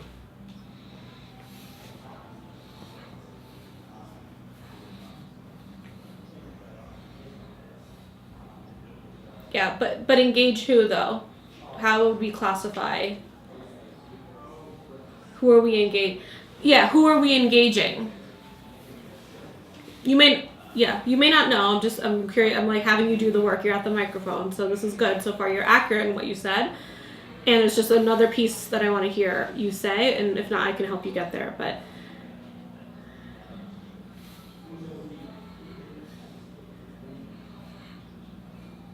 yeah, it's the fans. But basically, what you're trying to find out, right, for us is like, there could be a room full of people when we say how many people want to make an impact during speaking, and everyone's hands goes up.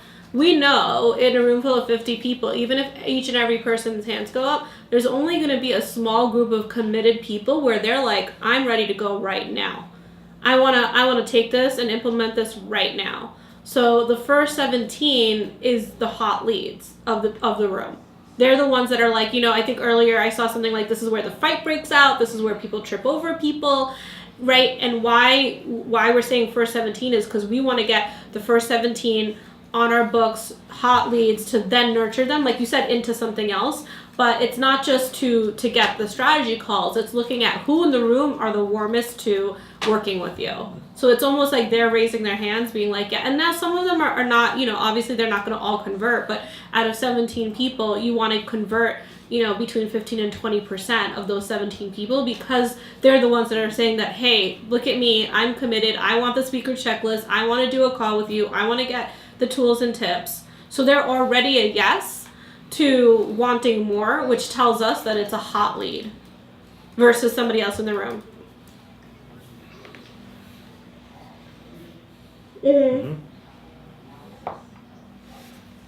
No, I would limit it to like 7. My limiter is usually good for about 20 to 25% of the room.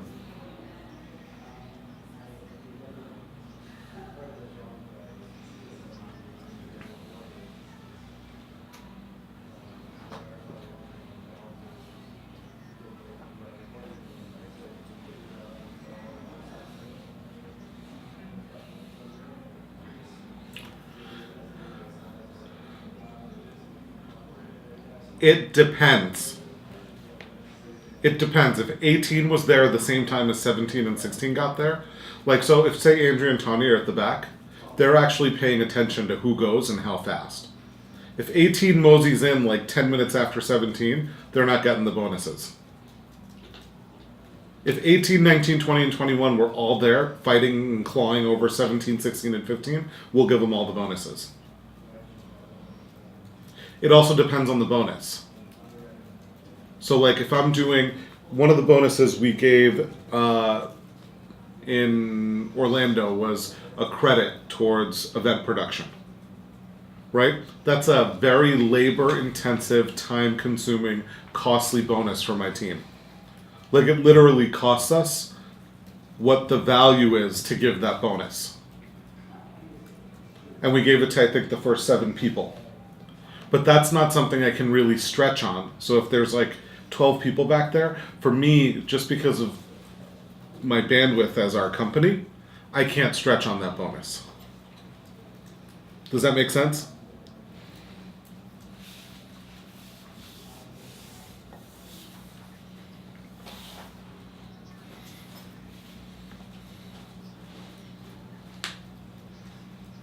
Yeah. Mm-hmm.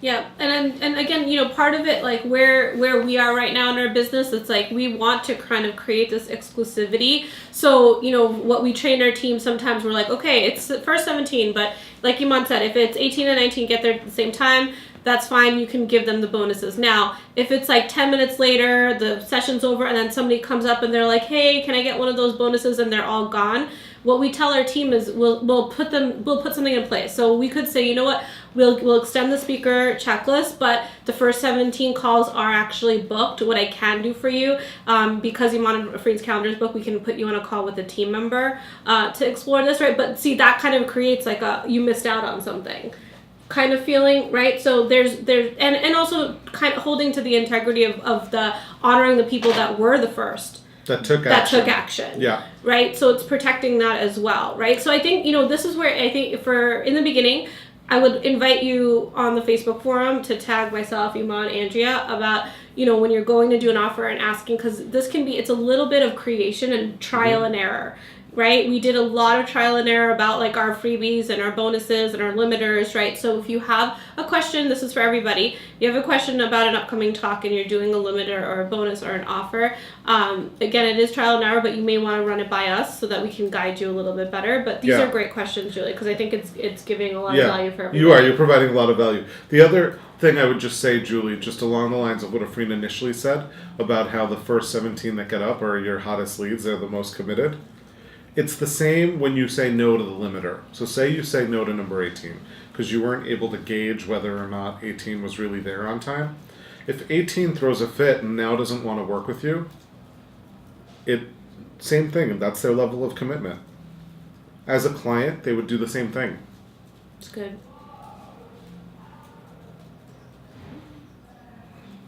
No, you don't. Mm-hmm. Yeah. Thank you.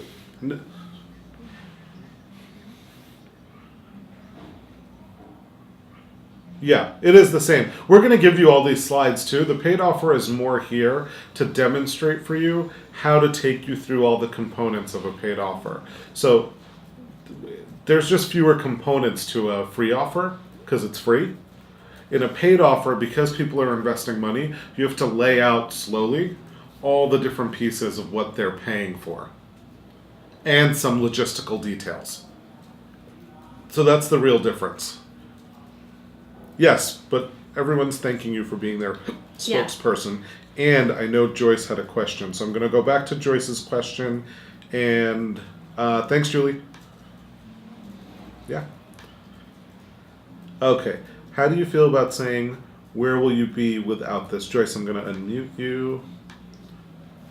Joyce, you there? I can hear you. What do you mean by where will you be without this? I'm sure that was timed while I was in a particular slide.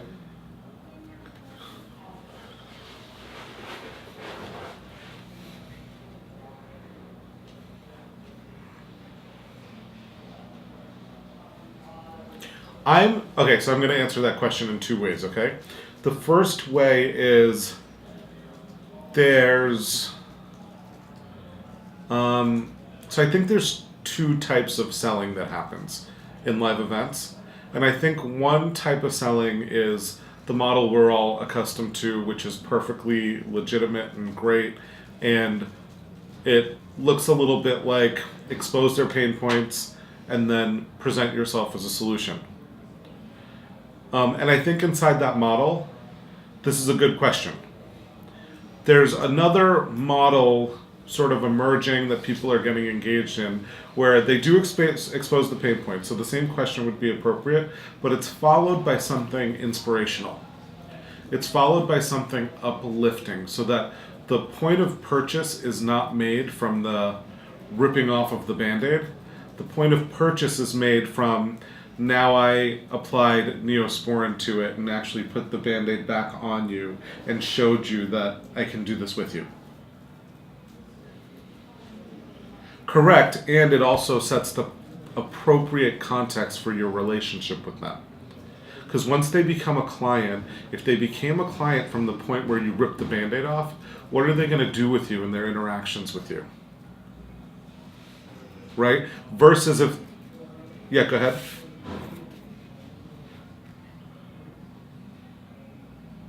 Yeah, absolutely. So last year we signed on a client in April or May, and she's a fairly big deal in the information marketing space, in the retail space. She's a very big name. Her products are all over television. If I mention some of her products, you'll know all her products. And I really sold her from a pain point. Like, she'd been in the industry forever. All her peers are doing events, making millions of dollars at her events. She is a multi-seven-figure business, but she wasn't hitting the numbers or the kind of results in her business that she really wanted to hit. And I clearly, drew that pain point right to she wasn't doing events. And she bought. And she was a pain in the ass every step of the way, because every single decision was based in, okay, but now if I don't do that and everybody else is doing that, I'm going to look like an ass. If I don't do that while everybody else is doing that, I'm not going to make the money. If I don't do that while everybody else is doing that, because I sold her from a pain point and comparing her to everyone else, that was the entire context of our relationship. Everything was driven by what is everybody else doing. There was none of her authentic self-expression in it. This translated into her event numbers, because she'd call people and try to sell them into the event or sell sponsorships from this exact space. Someone like her should be able to sell sponsorships without blinking. She couldn't sell a single sponsorship, and with 2 months to go before her event, she only had about 56 people registered. And for her, given she was comparing herself to everyone else who she's considered to be in that thought leader category with, having anything less than 300 people there was not going to be acceptable. So she canceled the event. Then, when she canceled the event, she had paid me $18,000 to that point, and this was right before our event in Puerto Rico last year, 2 weeks before. All of a sudden, she did an $18,000 chargeback to my bank account. So that's an example of the point at which I sold her being the context for our entire relationship and the resulting outcome of that context.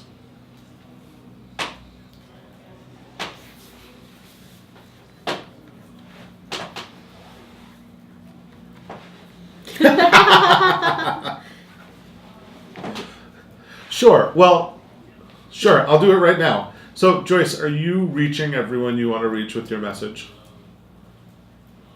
And are you making all the money you want to be making? And are you making even enough money to be making the kind of difference you want to be making for people? Okay, and how is that for you?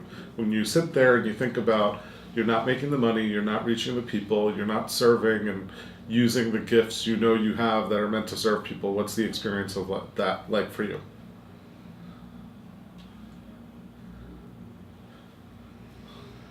You do, right? Okay, well, this is what I want to tell you. I think I can help you do that. And I've helped a lot of different people do it so far. And Afrina and I have really built our business against the norms of what everybody else in the industry says the standards are. So we don't really care how big your list is. We don't really care what you've done in the past. We don't even really care if you have the investment money or if you can see this as a possibility for yourself. All we care about is that while you're here on the planet, those gifts get used up. And you reach as many of those people as you're supposed to reach before you go, so that when you go, it's complete. You know you did what you were here to do. And along the way, you were rewarded for it. You made the money you wanted to make. And really, it's fulfilling and gratifying, and the purpose that you were put here is realized. Is that something you'd want help with?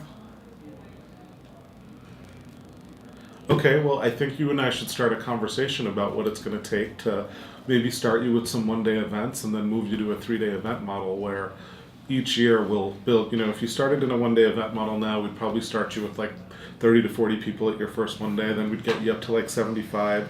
Once we hit 75 people at a one day is really when we say you're ready to move into 3 days, and then that'll build too. At your first 3 day you might have 75 to 100 people, then it'll go to like 125, then you'll notice like an exponential jump to like the 200 number and bigger from there. But here's why I'm suggesting this to you. When you get in front of people on a stage, them in the audience, what it does is it gives you the ability to not just communicate. We all know how to communicate over a laptop, but it gives you access to connecting with them. People they have whatever relationships they have to the internet. Why the people who show up at live events show up is because they crave that human connection. And you don't just reach the 100 people in that room.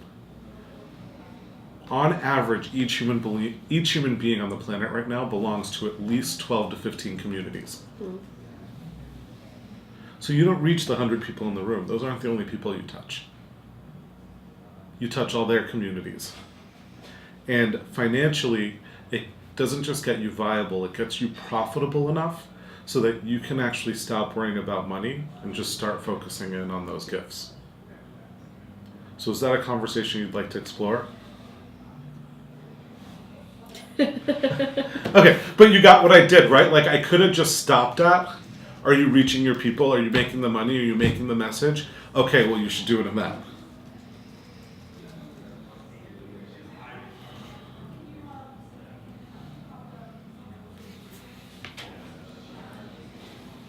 Well, I was. You are. This is not pretend.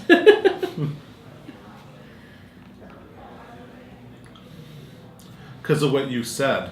And because, listen, when you shut up long enough, you can listen to what people are both saying and not saying.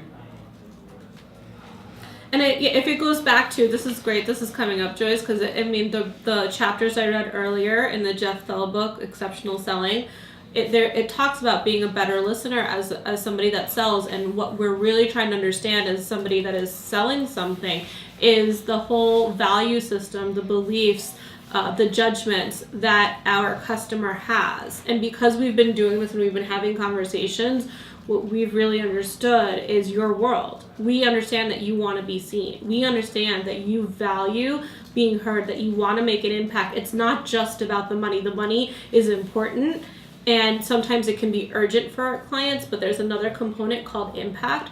and we really speak to those things and we check in first, right? Iman checked in to be like, is this something you want to do? Are you doing that right now? Right? Because some people actually say, yeah, I'm doing pretty much. Okay, well then we ask another question like, well, is there more of an impact? Is there a gap? And then we speak to that gap, right? So what Iman's doing is understanding your world, your judgments, your value system, and how he got there is through doing all of these speaking opportunities and talking to people and getting in their world.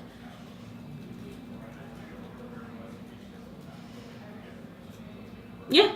I do. I would say, even that I would, for myself, I Yeah. mean, if we might answer it differently, for me it's like, I don't lead them anywhere, I let them lead me there. That's good.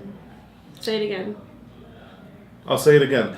I say, I try not to lead them anywhere, I try to let them lead me there. Because they know how to get to, quote unquote, there, way quicker, better, faster than I do. Okay? You're welcome. That's great. Okay, that was, those were great. Yeah. What Good question. What a good mother-daughter I tag know. team.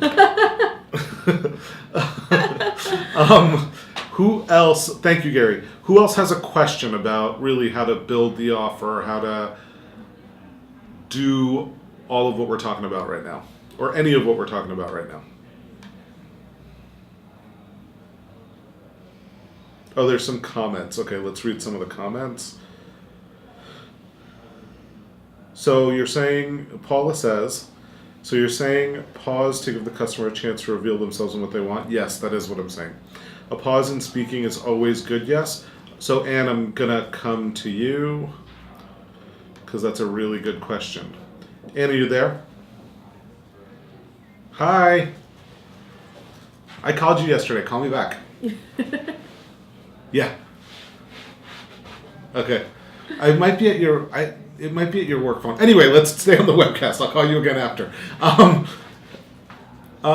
No, it's okay. Sorry, I didn't mean to throw that in. I apologize. So a pause is always good? No. A pause is good a lot of the time. So when I'm out to discover something from the audience, or when I'm asking the audience to engage, or when I'm asking the audience to imagine, or think, or do intellectual activity, a pause is always good.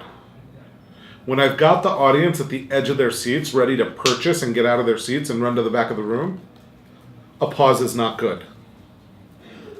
It'll undo the sale.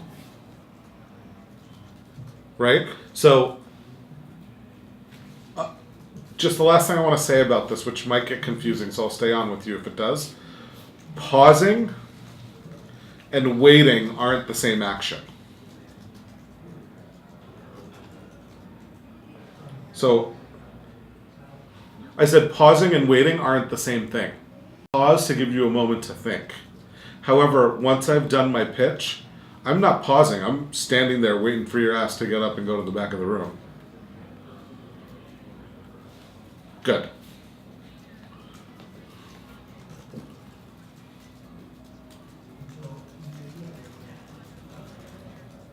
Correct. Okay, awesome. Thanks. Great question. Really good. All right, I will. Who else? Questions, comments? I really want you guys to get into this conversation, because the more you can dissect this conversation, the better your offers are going to be.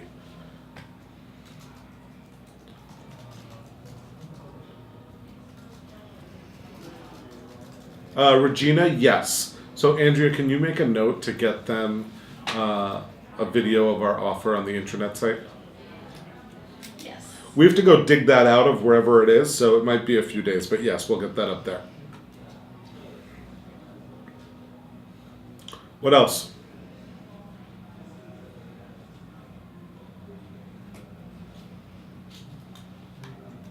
No other questions? So if I call on you and say what you should do, what should you do with this part of the offer, you guys will just be able to answer me right now? Because I'm about to. Oh, hey, Kathleen.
Yes.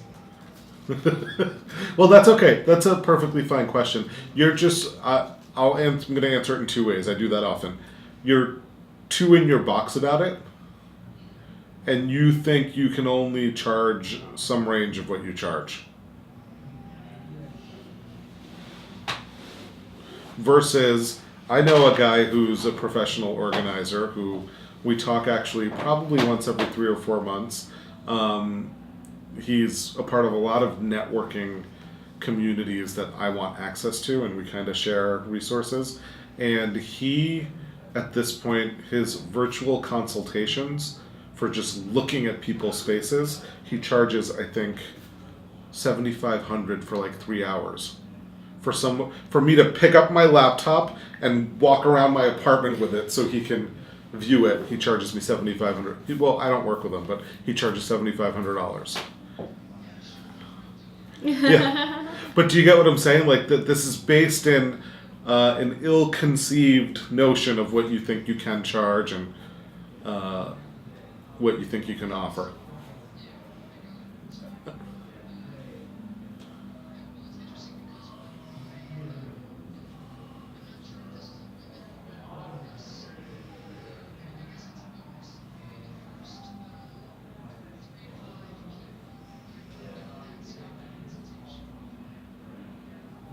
Okay, so it's actually neither.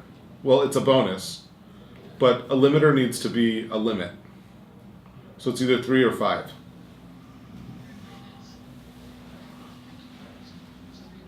Okay, fine. All limiters are bonuses, guys. Not all bonuses are limited.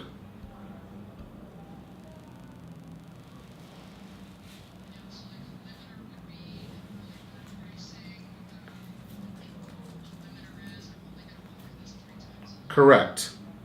A limiter is always in what you just said, the 3 times a year. You wouldn't really do that from the front of the room. When you're working from the front of the room, pretty much anything you're going to put a limit on is a bonus. It's not always the case. 10% of the time, it's not the case. We did an event once where we did an offer where literally we offered a group VIP day, and because of our schedules, we could take 6 people, and that was all we could take.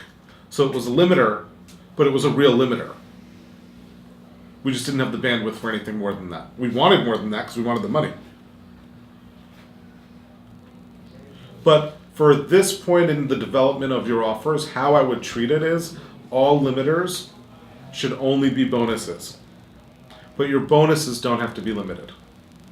As you get more versed in your offers, we'll change that. We'll start messing around with limiters that aren't bonuses. But for right now, to construct your offer, you should treat all limiters like bonuses.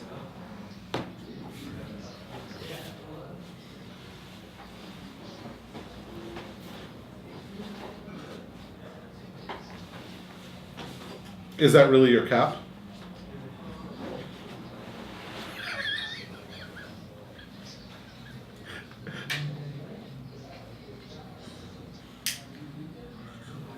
Sure. Sure. Okay. So, it's a limiter, correct. But you shouldn't put that on in your offers right now. Because even if you can, even if your limit, for you right now, probably you're not going to speak somewhere that's going to get you 30. And even if you did, you'd want to register at least 36 to 38 so that you end up with 30. So that's why I'm saying, like, once we get into that kind of limiter, it gets more complicated. So I'm saying it right now, just use limiters on your bonuses. Okay? I have a question for Kathleen. What is the price point of your workshop or working with you right now?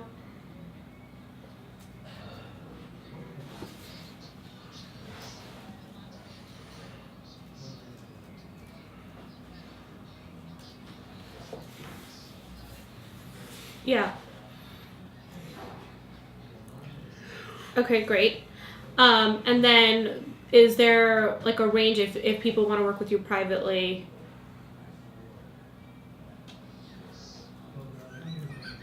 And then, yeah.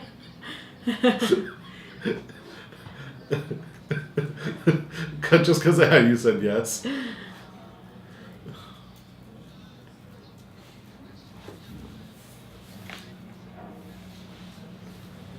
100. And how many hours do you typically book for the first time that someone works with you?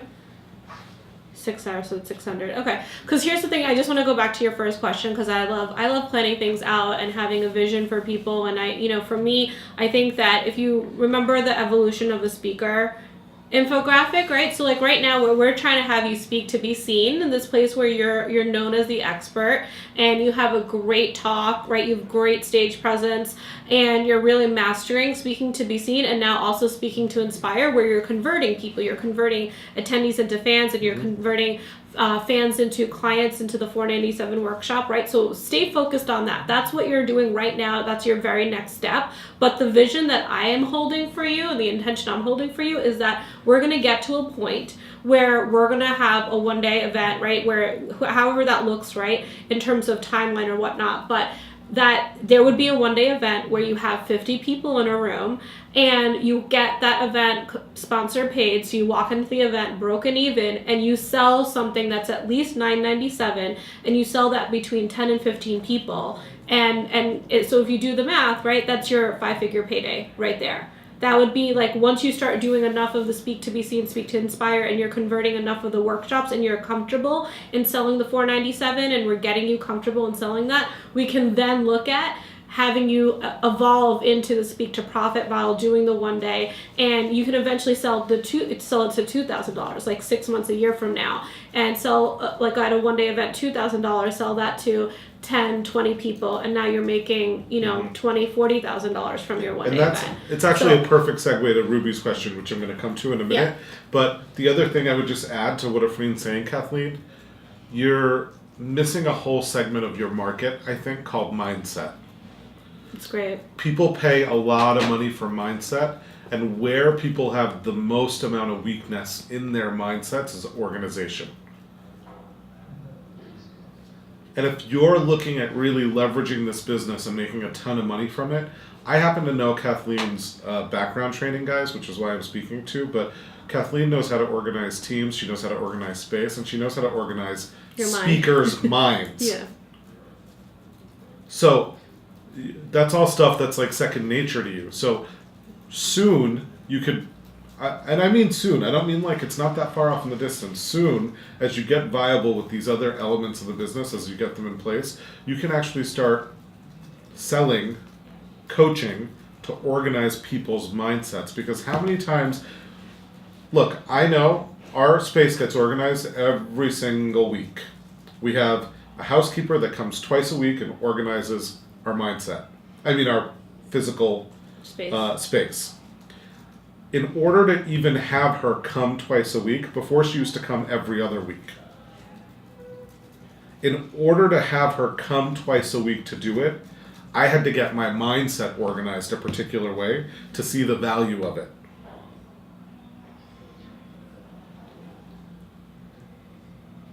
Does that make sense? I went from paying her twice a month to 8 times a month because I got the mindset correct for what that now gives me and produces in my life.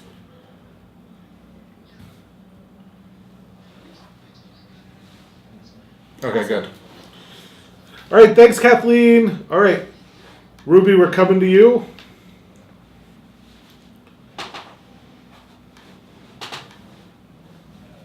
Ruby, you are unmuted. Good, how are you?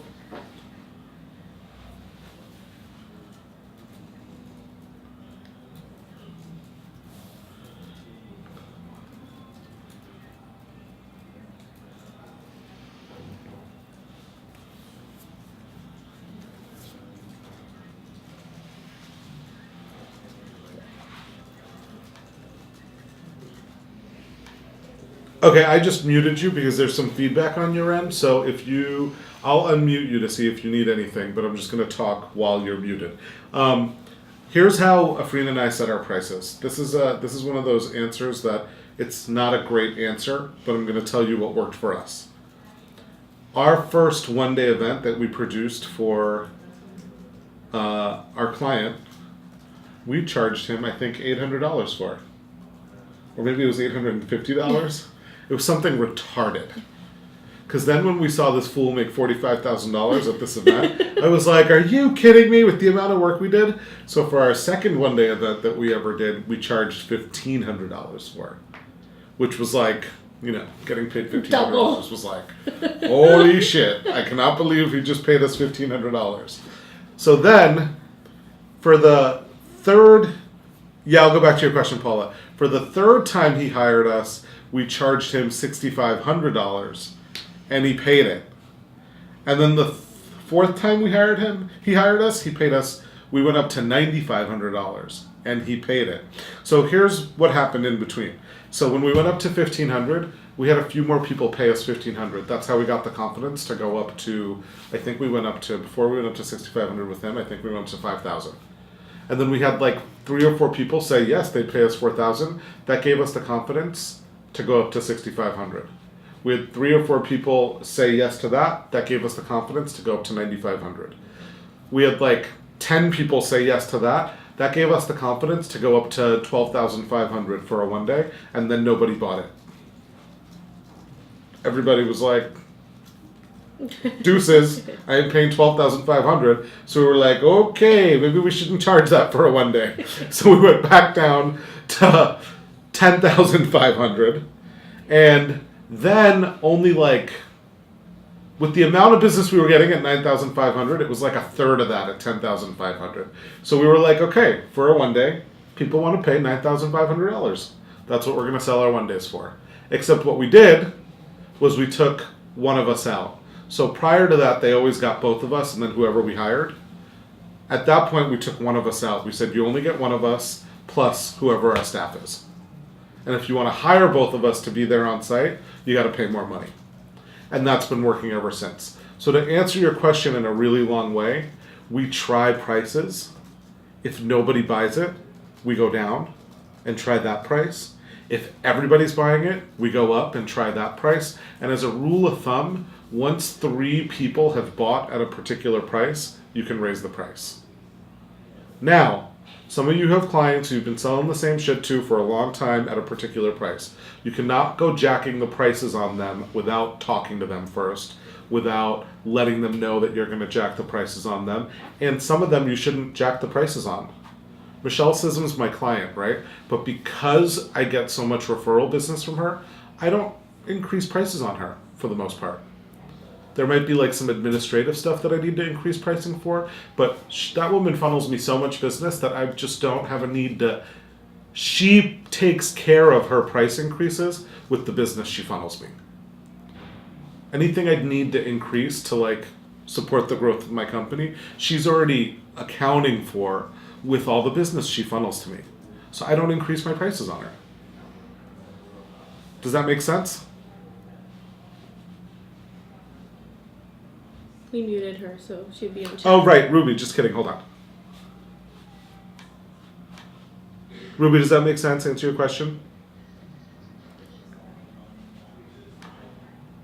Great. Julie Stevens, I have referred you. Can I get something? Who did you refer me to? It all depends. Were they a pain in the ass or do I love them? You should email me because we do have referral programs. So email me separately, Julie.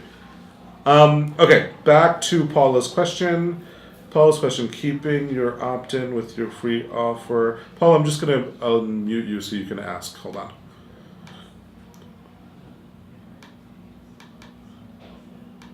Hi. Yes. Yes.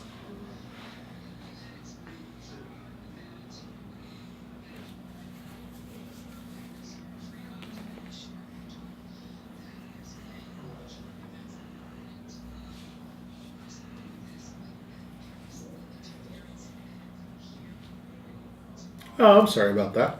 I wasn't saying you can keep them as a permanent person. There's never a guarantee of that.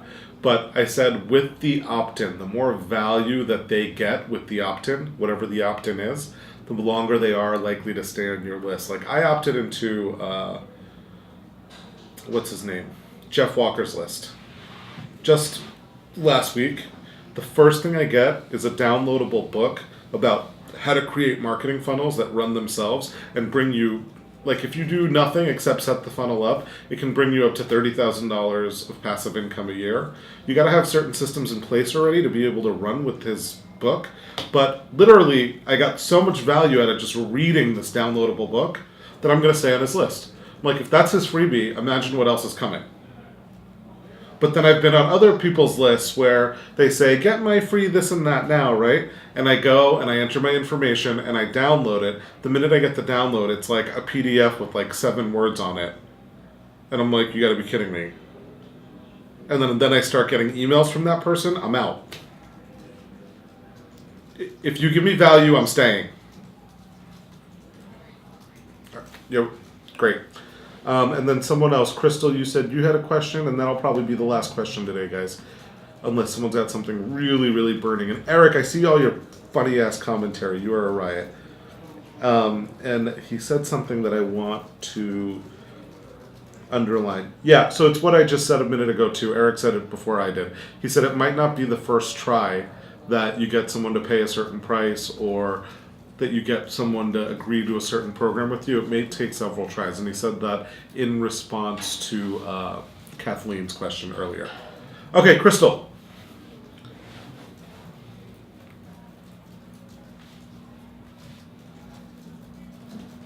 Crystal?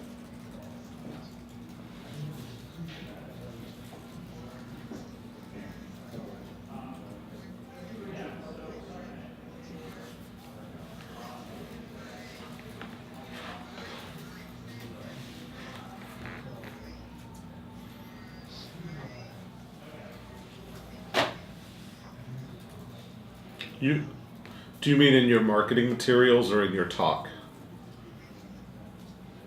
So, what is your talk about? Beauty, right?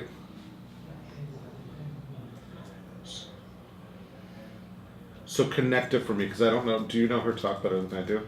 A little bit, yeah. I think you're not selling mindset. It's like a hidden bonus. It's almost like, what we say in I feel like for Flight Club, a lot of people say one of the outcomes is they get a mindset shift about who they are as a business owner, who they are as a speaker. But none of our marketing materials, none of in our pitch do we say, that we are mindset coaches, right? We don't position ourselves that way. I think for you right now, Crystal, it's going to be the natural experience for people is that they would have had a mindset shift. But I don't think you're positioning yourself as a mindset beauty expert. You're just positioning yourself as like a beauty expert that can get you from one place to another. And that experience is going to be what has them emotionally connect with you and invest with you.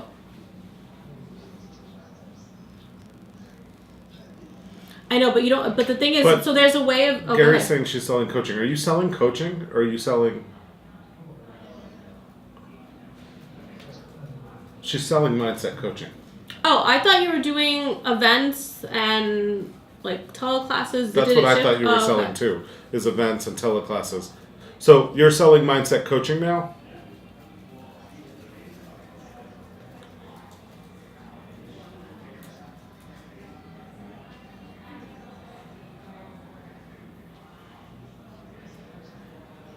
Okay, I got it. Okay.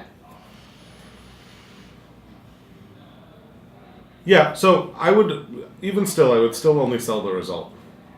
People don't wake up in the morning going, holy shit, I need mindset work.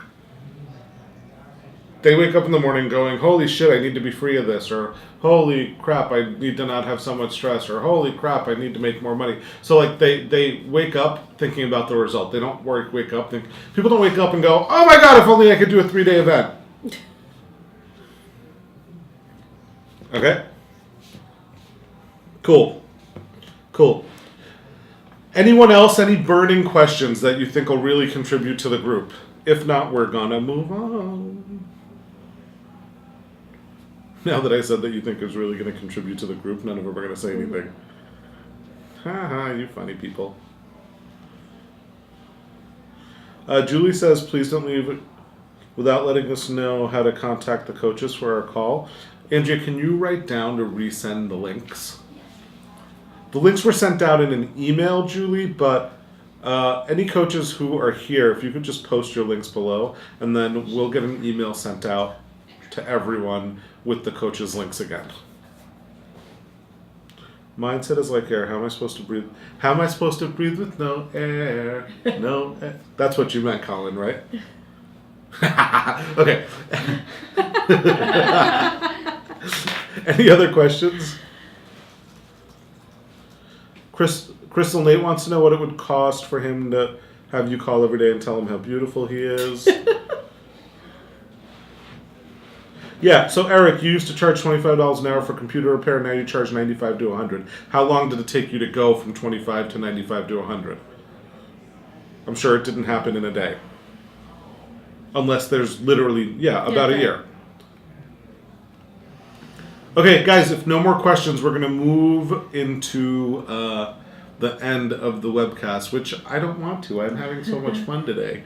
I know it was fun. I think before we move on, I always like being in action and creating a plan, and we're going to be together again in 4 weeks. Sweet. So I want to have you guys take a couple of minutes and just write down, what are you going to take on from this webcast? Do you need to go and fill in the holes of your signature talk? Do you need to rework your offer? Do you need to create a free offer or figure out your pricing for a paid offer? We want you to be 100% clear on all the 4 components of a signature talk. So your introduction and your story, your content and your offer. So what are the things that you need to do so that you walk into the next intensive having your signature talk complete? So write that down for yourself, put that in your action plan. I'm going to give you just a couple of minutes for you to do that. And if you need to get a glass of water or refill on coffee or tea, just do that. And we'll be back in a couple of minutes. Yeah, literally like take 3 minutes. Yeah. Don't go far. Quick, Just this is take quick, 3 and then minutes. we're going to come right back. Okay, we're back.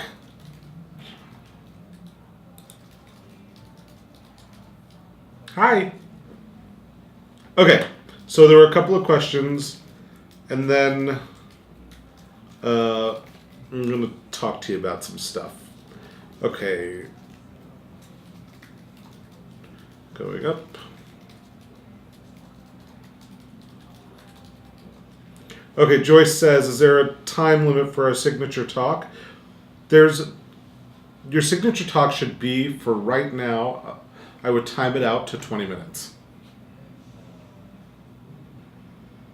Then we're going to show you how to turn that into a 5-minute talk, how to turn that into a 45-minute talk, how to turn that into an hour-long talk, how to turn that into a 3-day event. It's all one talk. Joyce, if you just think for a minute what we covered at Stand, Speak, and Profit, and then look at our signature talk today, you'll see there's a lot of similarities and overlap. Okay? And then the recordings are all posted in the intranet site. I think everyone is now on the intranet site. If you're not, just contact Flight Club at redelephant.com, and either Andrea or one of the admin team people will get to you and get you supported in being on the site. Mostly what we've discovered about why people haven't been able to get onto the site is because you're using a different email than the one where you receive our emails from. In a few cases that hasn't been the case, but even when it hasn't been the case, literally it just took logging out and logging back in to get you to be able to have access to the site. Okay? Sabrina asked a question about how long for the test talk. The test talk is for you to create. So, we want you, the main purpose is for you to go out and test it with people. So if you need 30 minutes, you need an hour, really it's for you so that you can actually practice it, get comfortable with it, see what resonates, see what doesn't. So I know some people have been doing their test talk and they used an hour. So we're going to leave that to you for you to make sure that you get in all of your points and that you feel comfortable doing that. So there's no real parameter that I would say. You're welcome, Sabrina. Cornell had a question. Yes, we look bigger now. Because the slides are gone.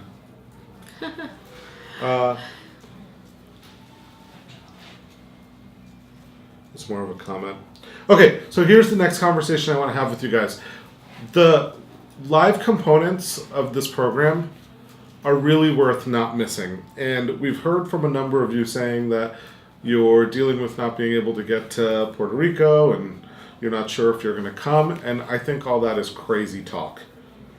You are brilliant and amazing. And listen, you're the group of people who can find a way to do anything. There's not like another group of people who I would say this to. You guys really are the ones that can make shit happen for yourselves. The live intensives are where we're doing. What if you're getting married that way? You getting married again this year? No, you're getting married next year. Okay, anyway. He's just messing with us. Those live intensives are where we're doing certain work with you that we don't want you to miss. I mean, we understand that sometimes you might need to, and then that's the case. We'll do what we need to do to get you on track and get you caught up. But don't not come because you got into some messed up conversation with yourself about what you can and can't do. Anything you're saying you can and can't do, it's all a mindset.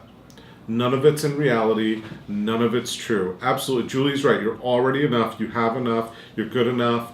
And you need this enough.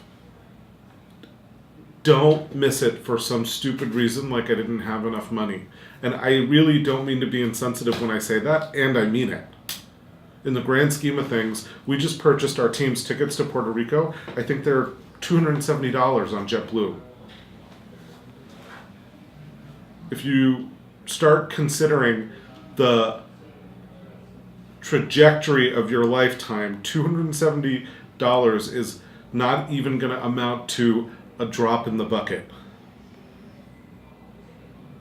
So my request is really don't do that to yourself and take advantage of Peter. Peter's really been making a difference for people. People who've been contacting Peter have been coming to us after contacting Peter and going, oh, I thought that was going to cost like thousands of dollars. And I talked to Peter and it's not.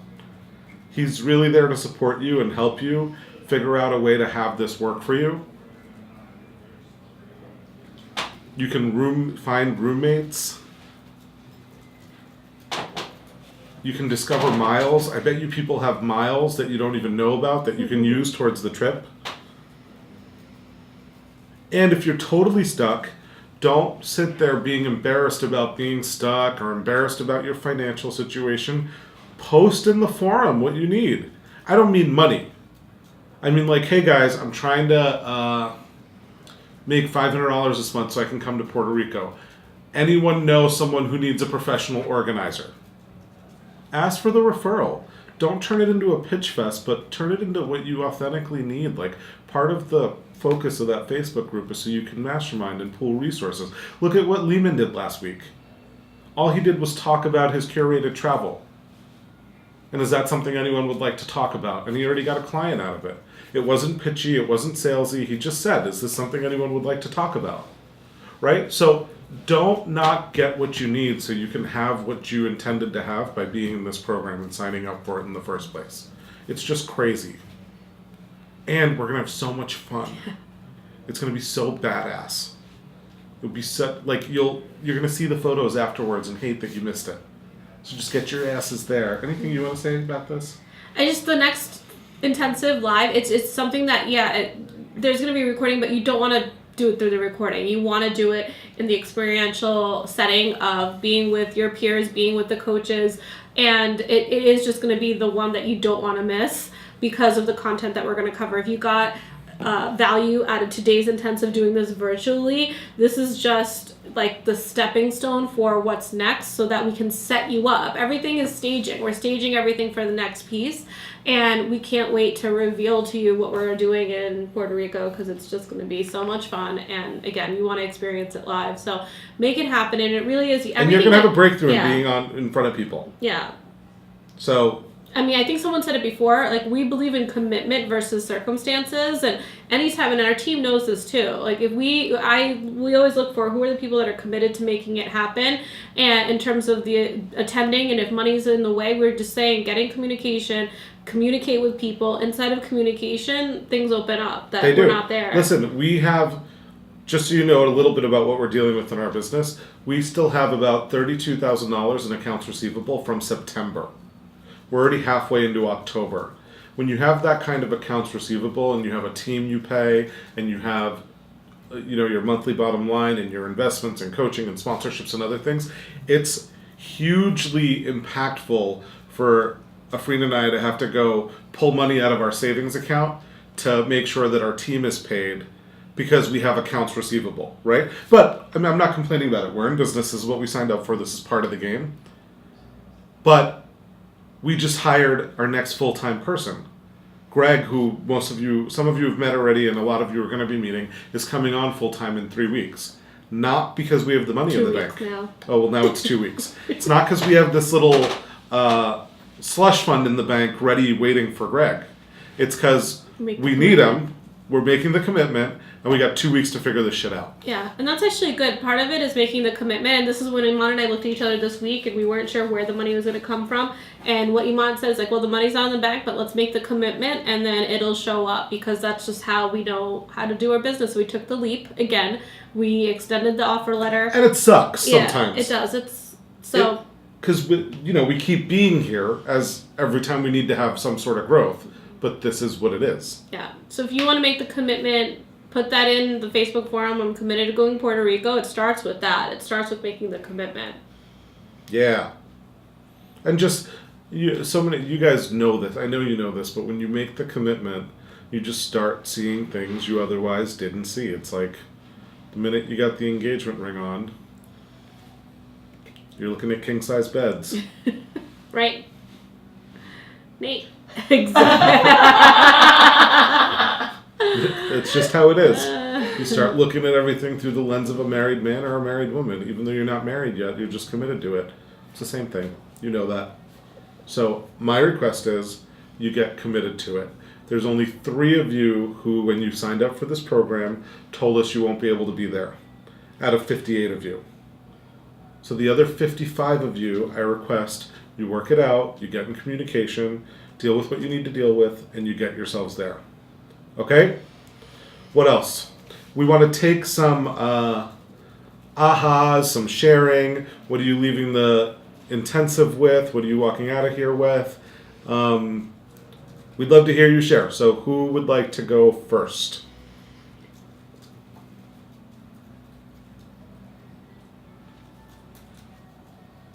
None of you wants to share? I'm going to fight you all when I see you. Yay, Paula. Okay. Yes, Paula. Got to unmute on your side.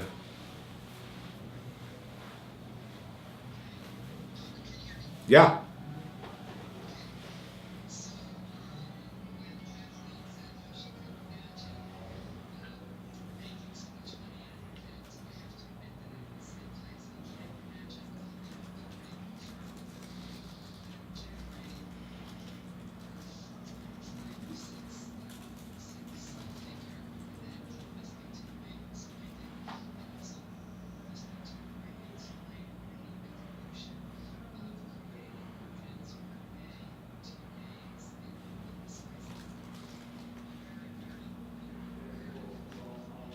Good. Well, Paula, thank you. And for the people watching on video, what Paula shared is that when Kathleen was talking about how she couldn't imagine herself making any amount of money or certain amounts of money at a one day, or making more than 4 or 5 or 6 figures, it resonated with Paula, and that what we shared about our own process really gave her some juice that she could possibly do that for herself. And I'm glad you're sharing that. Here's why. Sometimes you need to really step into someone else's vision for you, because your vision for you is just too small. It's not even small. It's not even a good way to categorize it. It's just informed by what you know about you, or by what you think is possible for you. And part of why you have coaches, me, Afreen, Andrea, Nate, Gary, Mariposa, Aquia, Jenna, is because we selected them, of course, based on their ability, of course, based on their successful completion of the program, but every one of them is a visionary. Every one of them will do what it takes to see a much bigger picture for you, then you'll see for yourself, and they'll see it in a big badass way. That's part of why they're the coaches of this program. And even if you never have been on a coaching call, all you got to do is reach out to your neighbor. There's not a one of you in this program that isn't so for the others in this program that you wouldn't have that vision. So if you ever need to get a little dose of checking into who other people think you are, pick up the phone and call someone in the program. Call someone you haven't met yet or you don't know. Even they'll have a bigger vision of you than you have of you.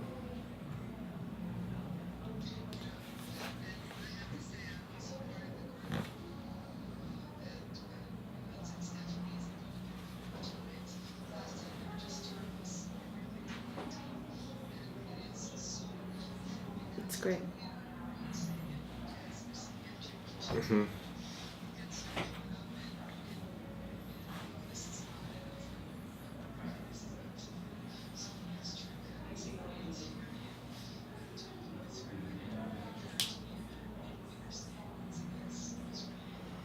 Great. Thanks so much for sharing that.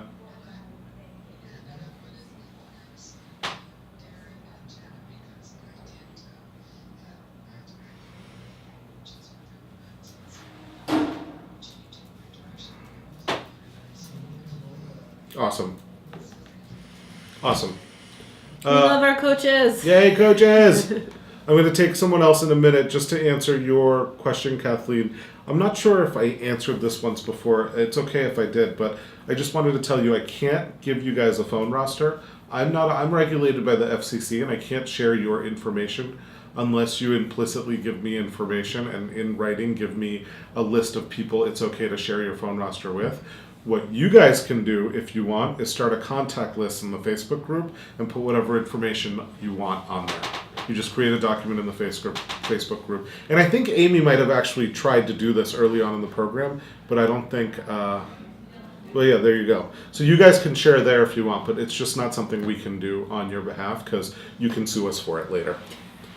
And we don't really want you to do that. Not that we think you will. You got what I'm saying. Okay, who else has a question? I mean, who else has a share, an aha, a takeaway? I think Crystal said she did.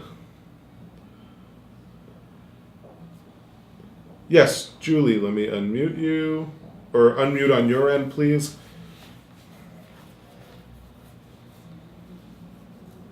There you go. We can hear you, Julie. No, we're good.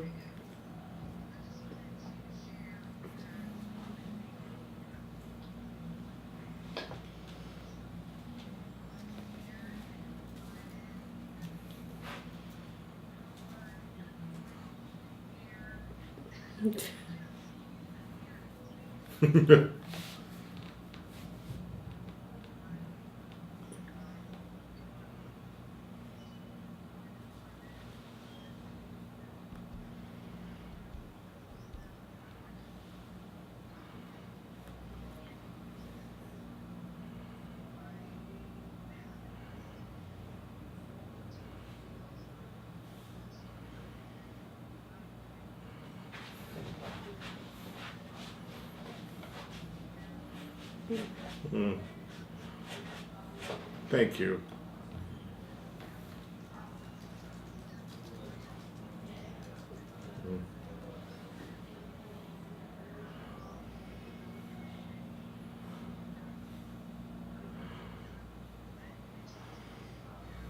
Mm.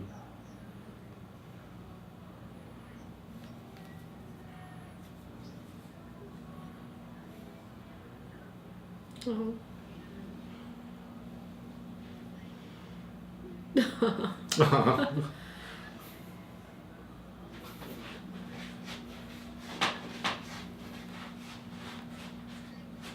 You're welcome. And for the people on video, Julie shared a lot of great things. She shared that she's scared, excited, nervous, scared, the whole range of emotions. And then she really did a really generous acknowledgement of both Afreen and myself for the program. And I just want to say it's, as you guys can acknowledge us all day, we love it, but I just want you to know it's never that the likes of each of you would trust us and trust us enough to invest in us. I mean, it's just the most moving thing in the world for us. We never take it lightly. We always, I mean, you should know, Frida and I, like, there's a blip on a webcast one day, and we've been a part of a lot of groups, and we've been in masterminds where the whole internet went down or there was no call or whatever, and that one day we were having sound issues. Like, we're like pulling our hair out about it for weeks because we just want everything to be so perfect for you guys and so amazing for you guys, because we're just so damn honored that you would choose to spend your time and money with us. I mean, it's such a huge deal for us, and thank you. And we received the acknowledgement, we really got it, and we feel every bit that way about you guys, and just we really so look forward to when we get to be with you, and it's like the highlight of our week. So thank you guys so much. We really feel that way about you too. Yeah.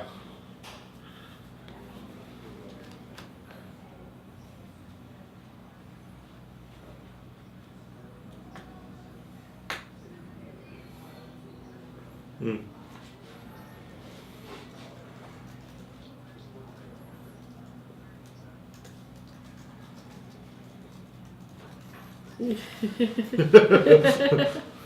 Awesome. Thanks so much, Julie. You got it. On that note, we're going to wrap up for the day. Anything you'd like to say?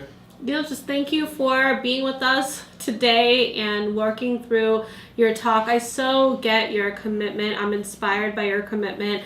And, know that this is a safe community. So when you were talking, Julie, just what kept coming to mind about you being scared is that it's okay. Just go for it. I had this conversation with Crystal 2 weeks ago when I looked in her eyes and she looked terrified when I said, when are you going to do this teleclass? But what I was standing for are the people that Crystal needs to lead. And same thing with you, Julie, about you being scared. I get it, but I'm looking right at you and saying I'm making a stand for the people that need your leadership and need to hear you get on stages. And so hopefully that's going to have you step into the stage and be with whatever fear that you have. And this is for everybody, right? Not just Crystal and Julie. They're the ones that are at the microphone, and I'm using them as an example. But why we're doing this, why Iman and I are so committed, is that we want you to make the impact. We want you to be leaders of your industry and of your business, and you're the ones that people want to be like because you're making your Well, you heart, already are, just they haven't discovered it yet in some cases. Yeah. Like, your tribe hasn't found you yet. And if I can just piggyback, yeah. That's our mission, is to get you to a place where you're so public and so known that your tribe comes flocking to you. Because we know, listen, everyone who registered for the program's not here. There's some people we knew that just wasn't going to be what we could promise for them, so they're just not in the program. You're the people that we know we could promise it with, and we know that that's where you're headed, and we just want that for you. So thank you for doing the work. Thank you for participating. Thank you for being amazing. We love you, love you, love you, love you, and we want to see each and every one of you in Puerto Rico, not just because it's your intensive, you paid for it, it's part of your program, you're going to get immense value, and it's going to be amazing.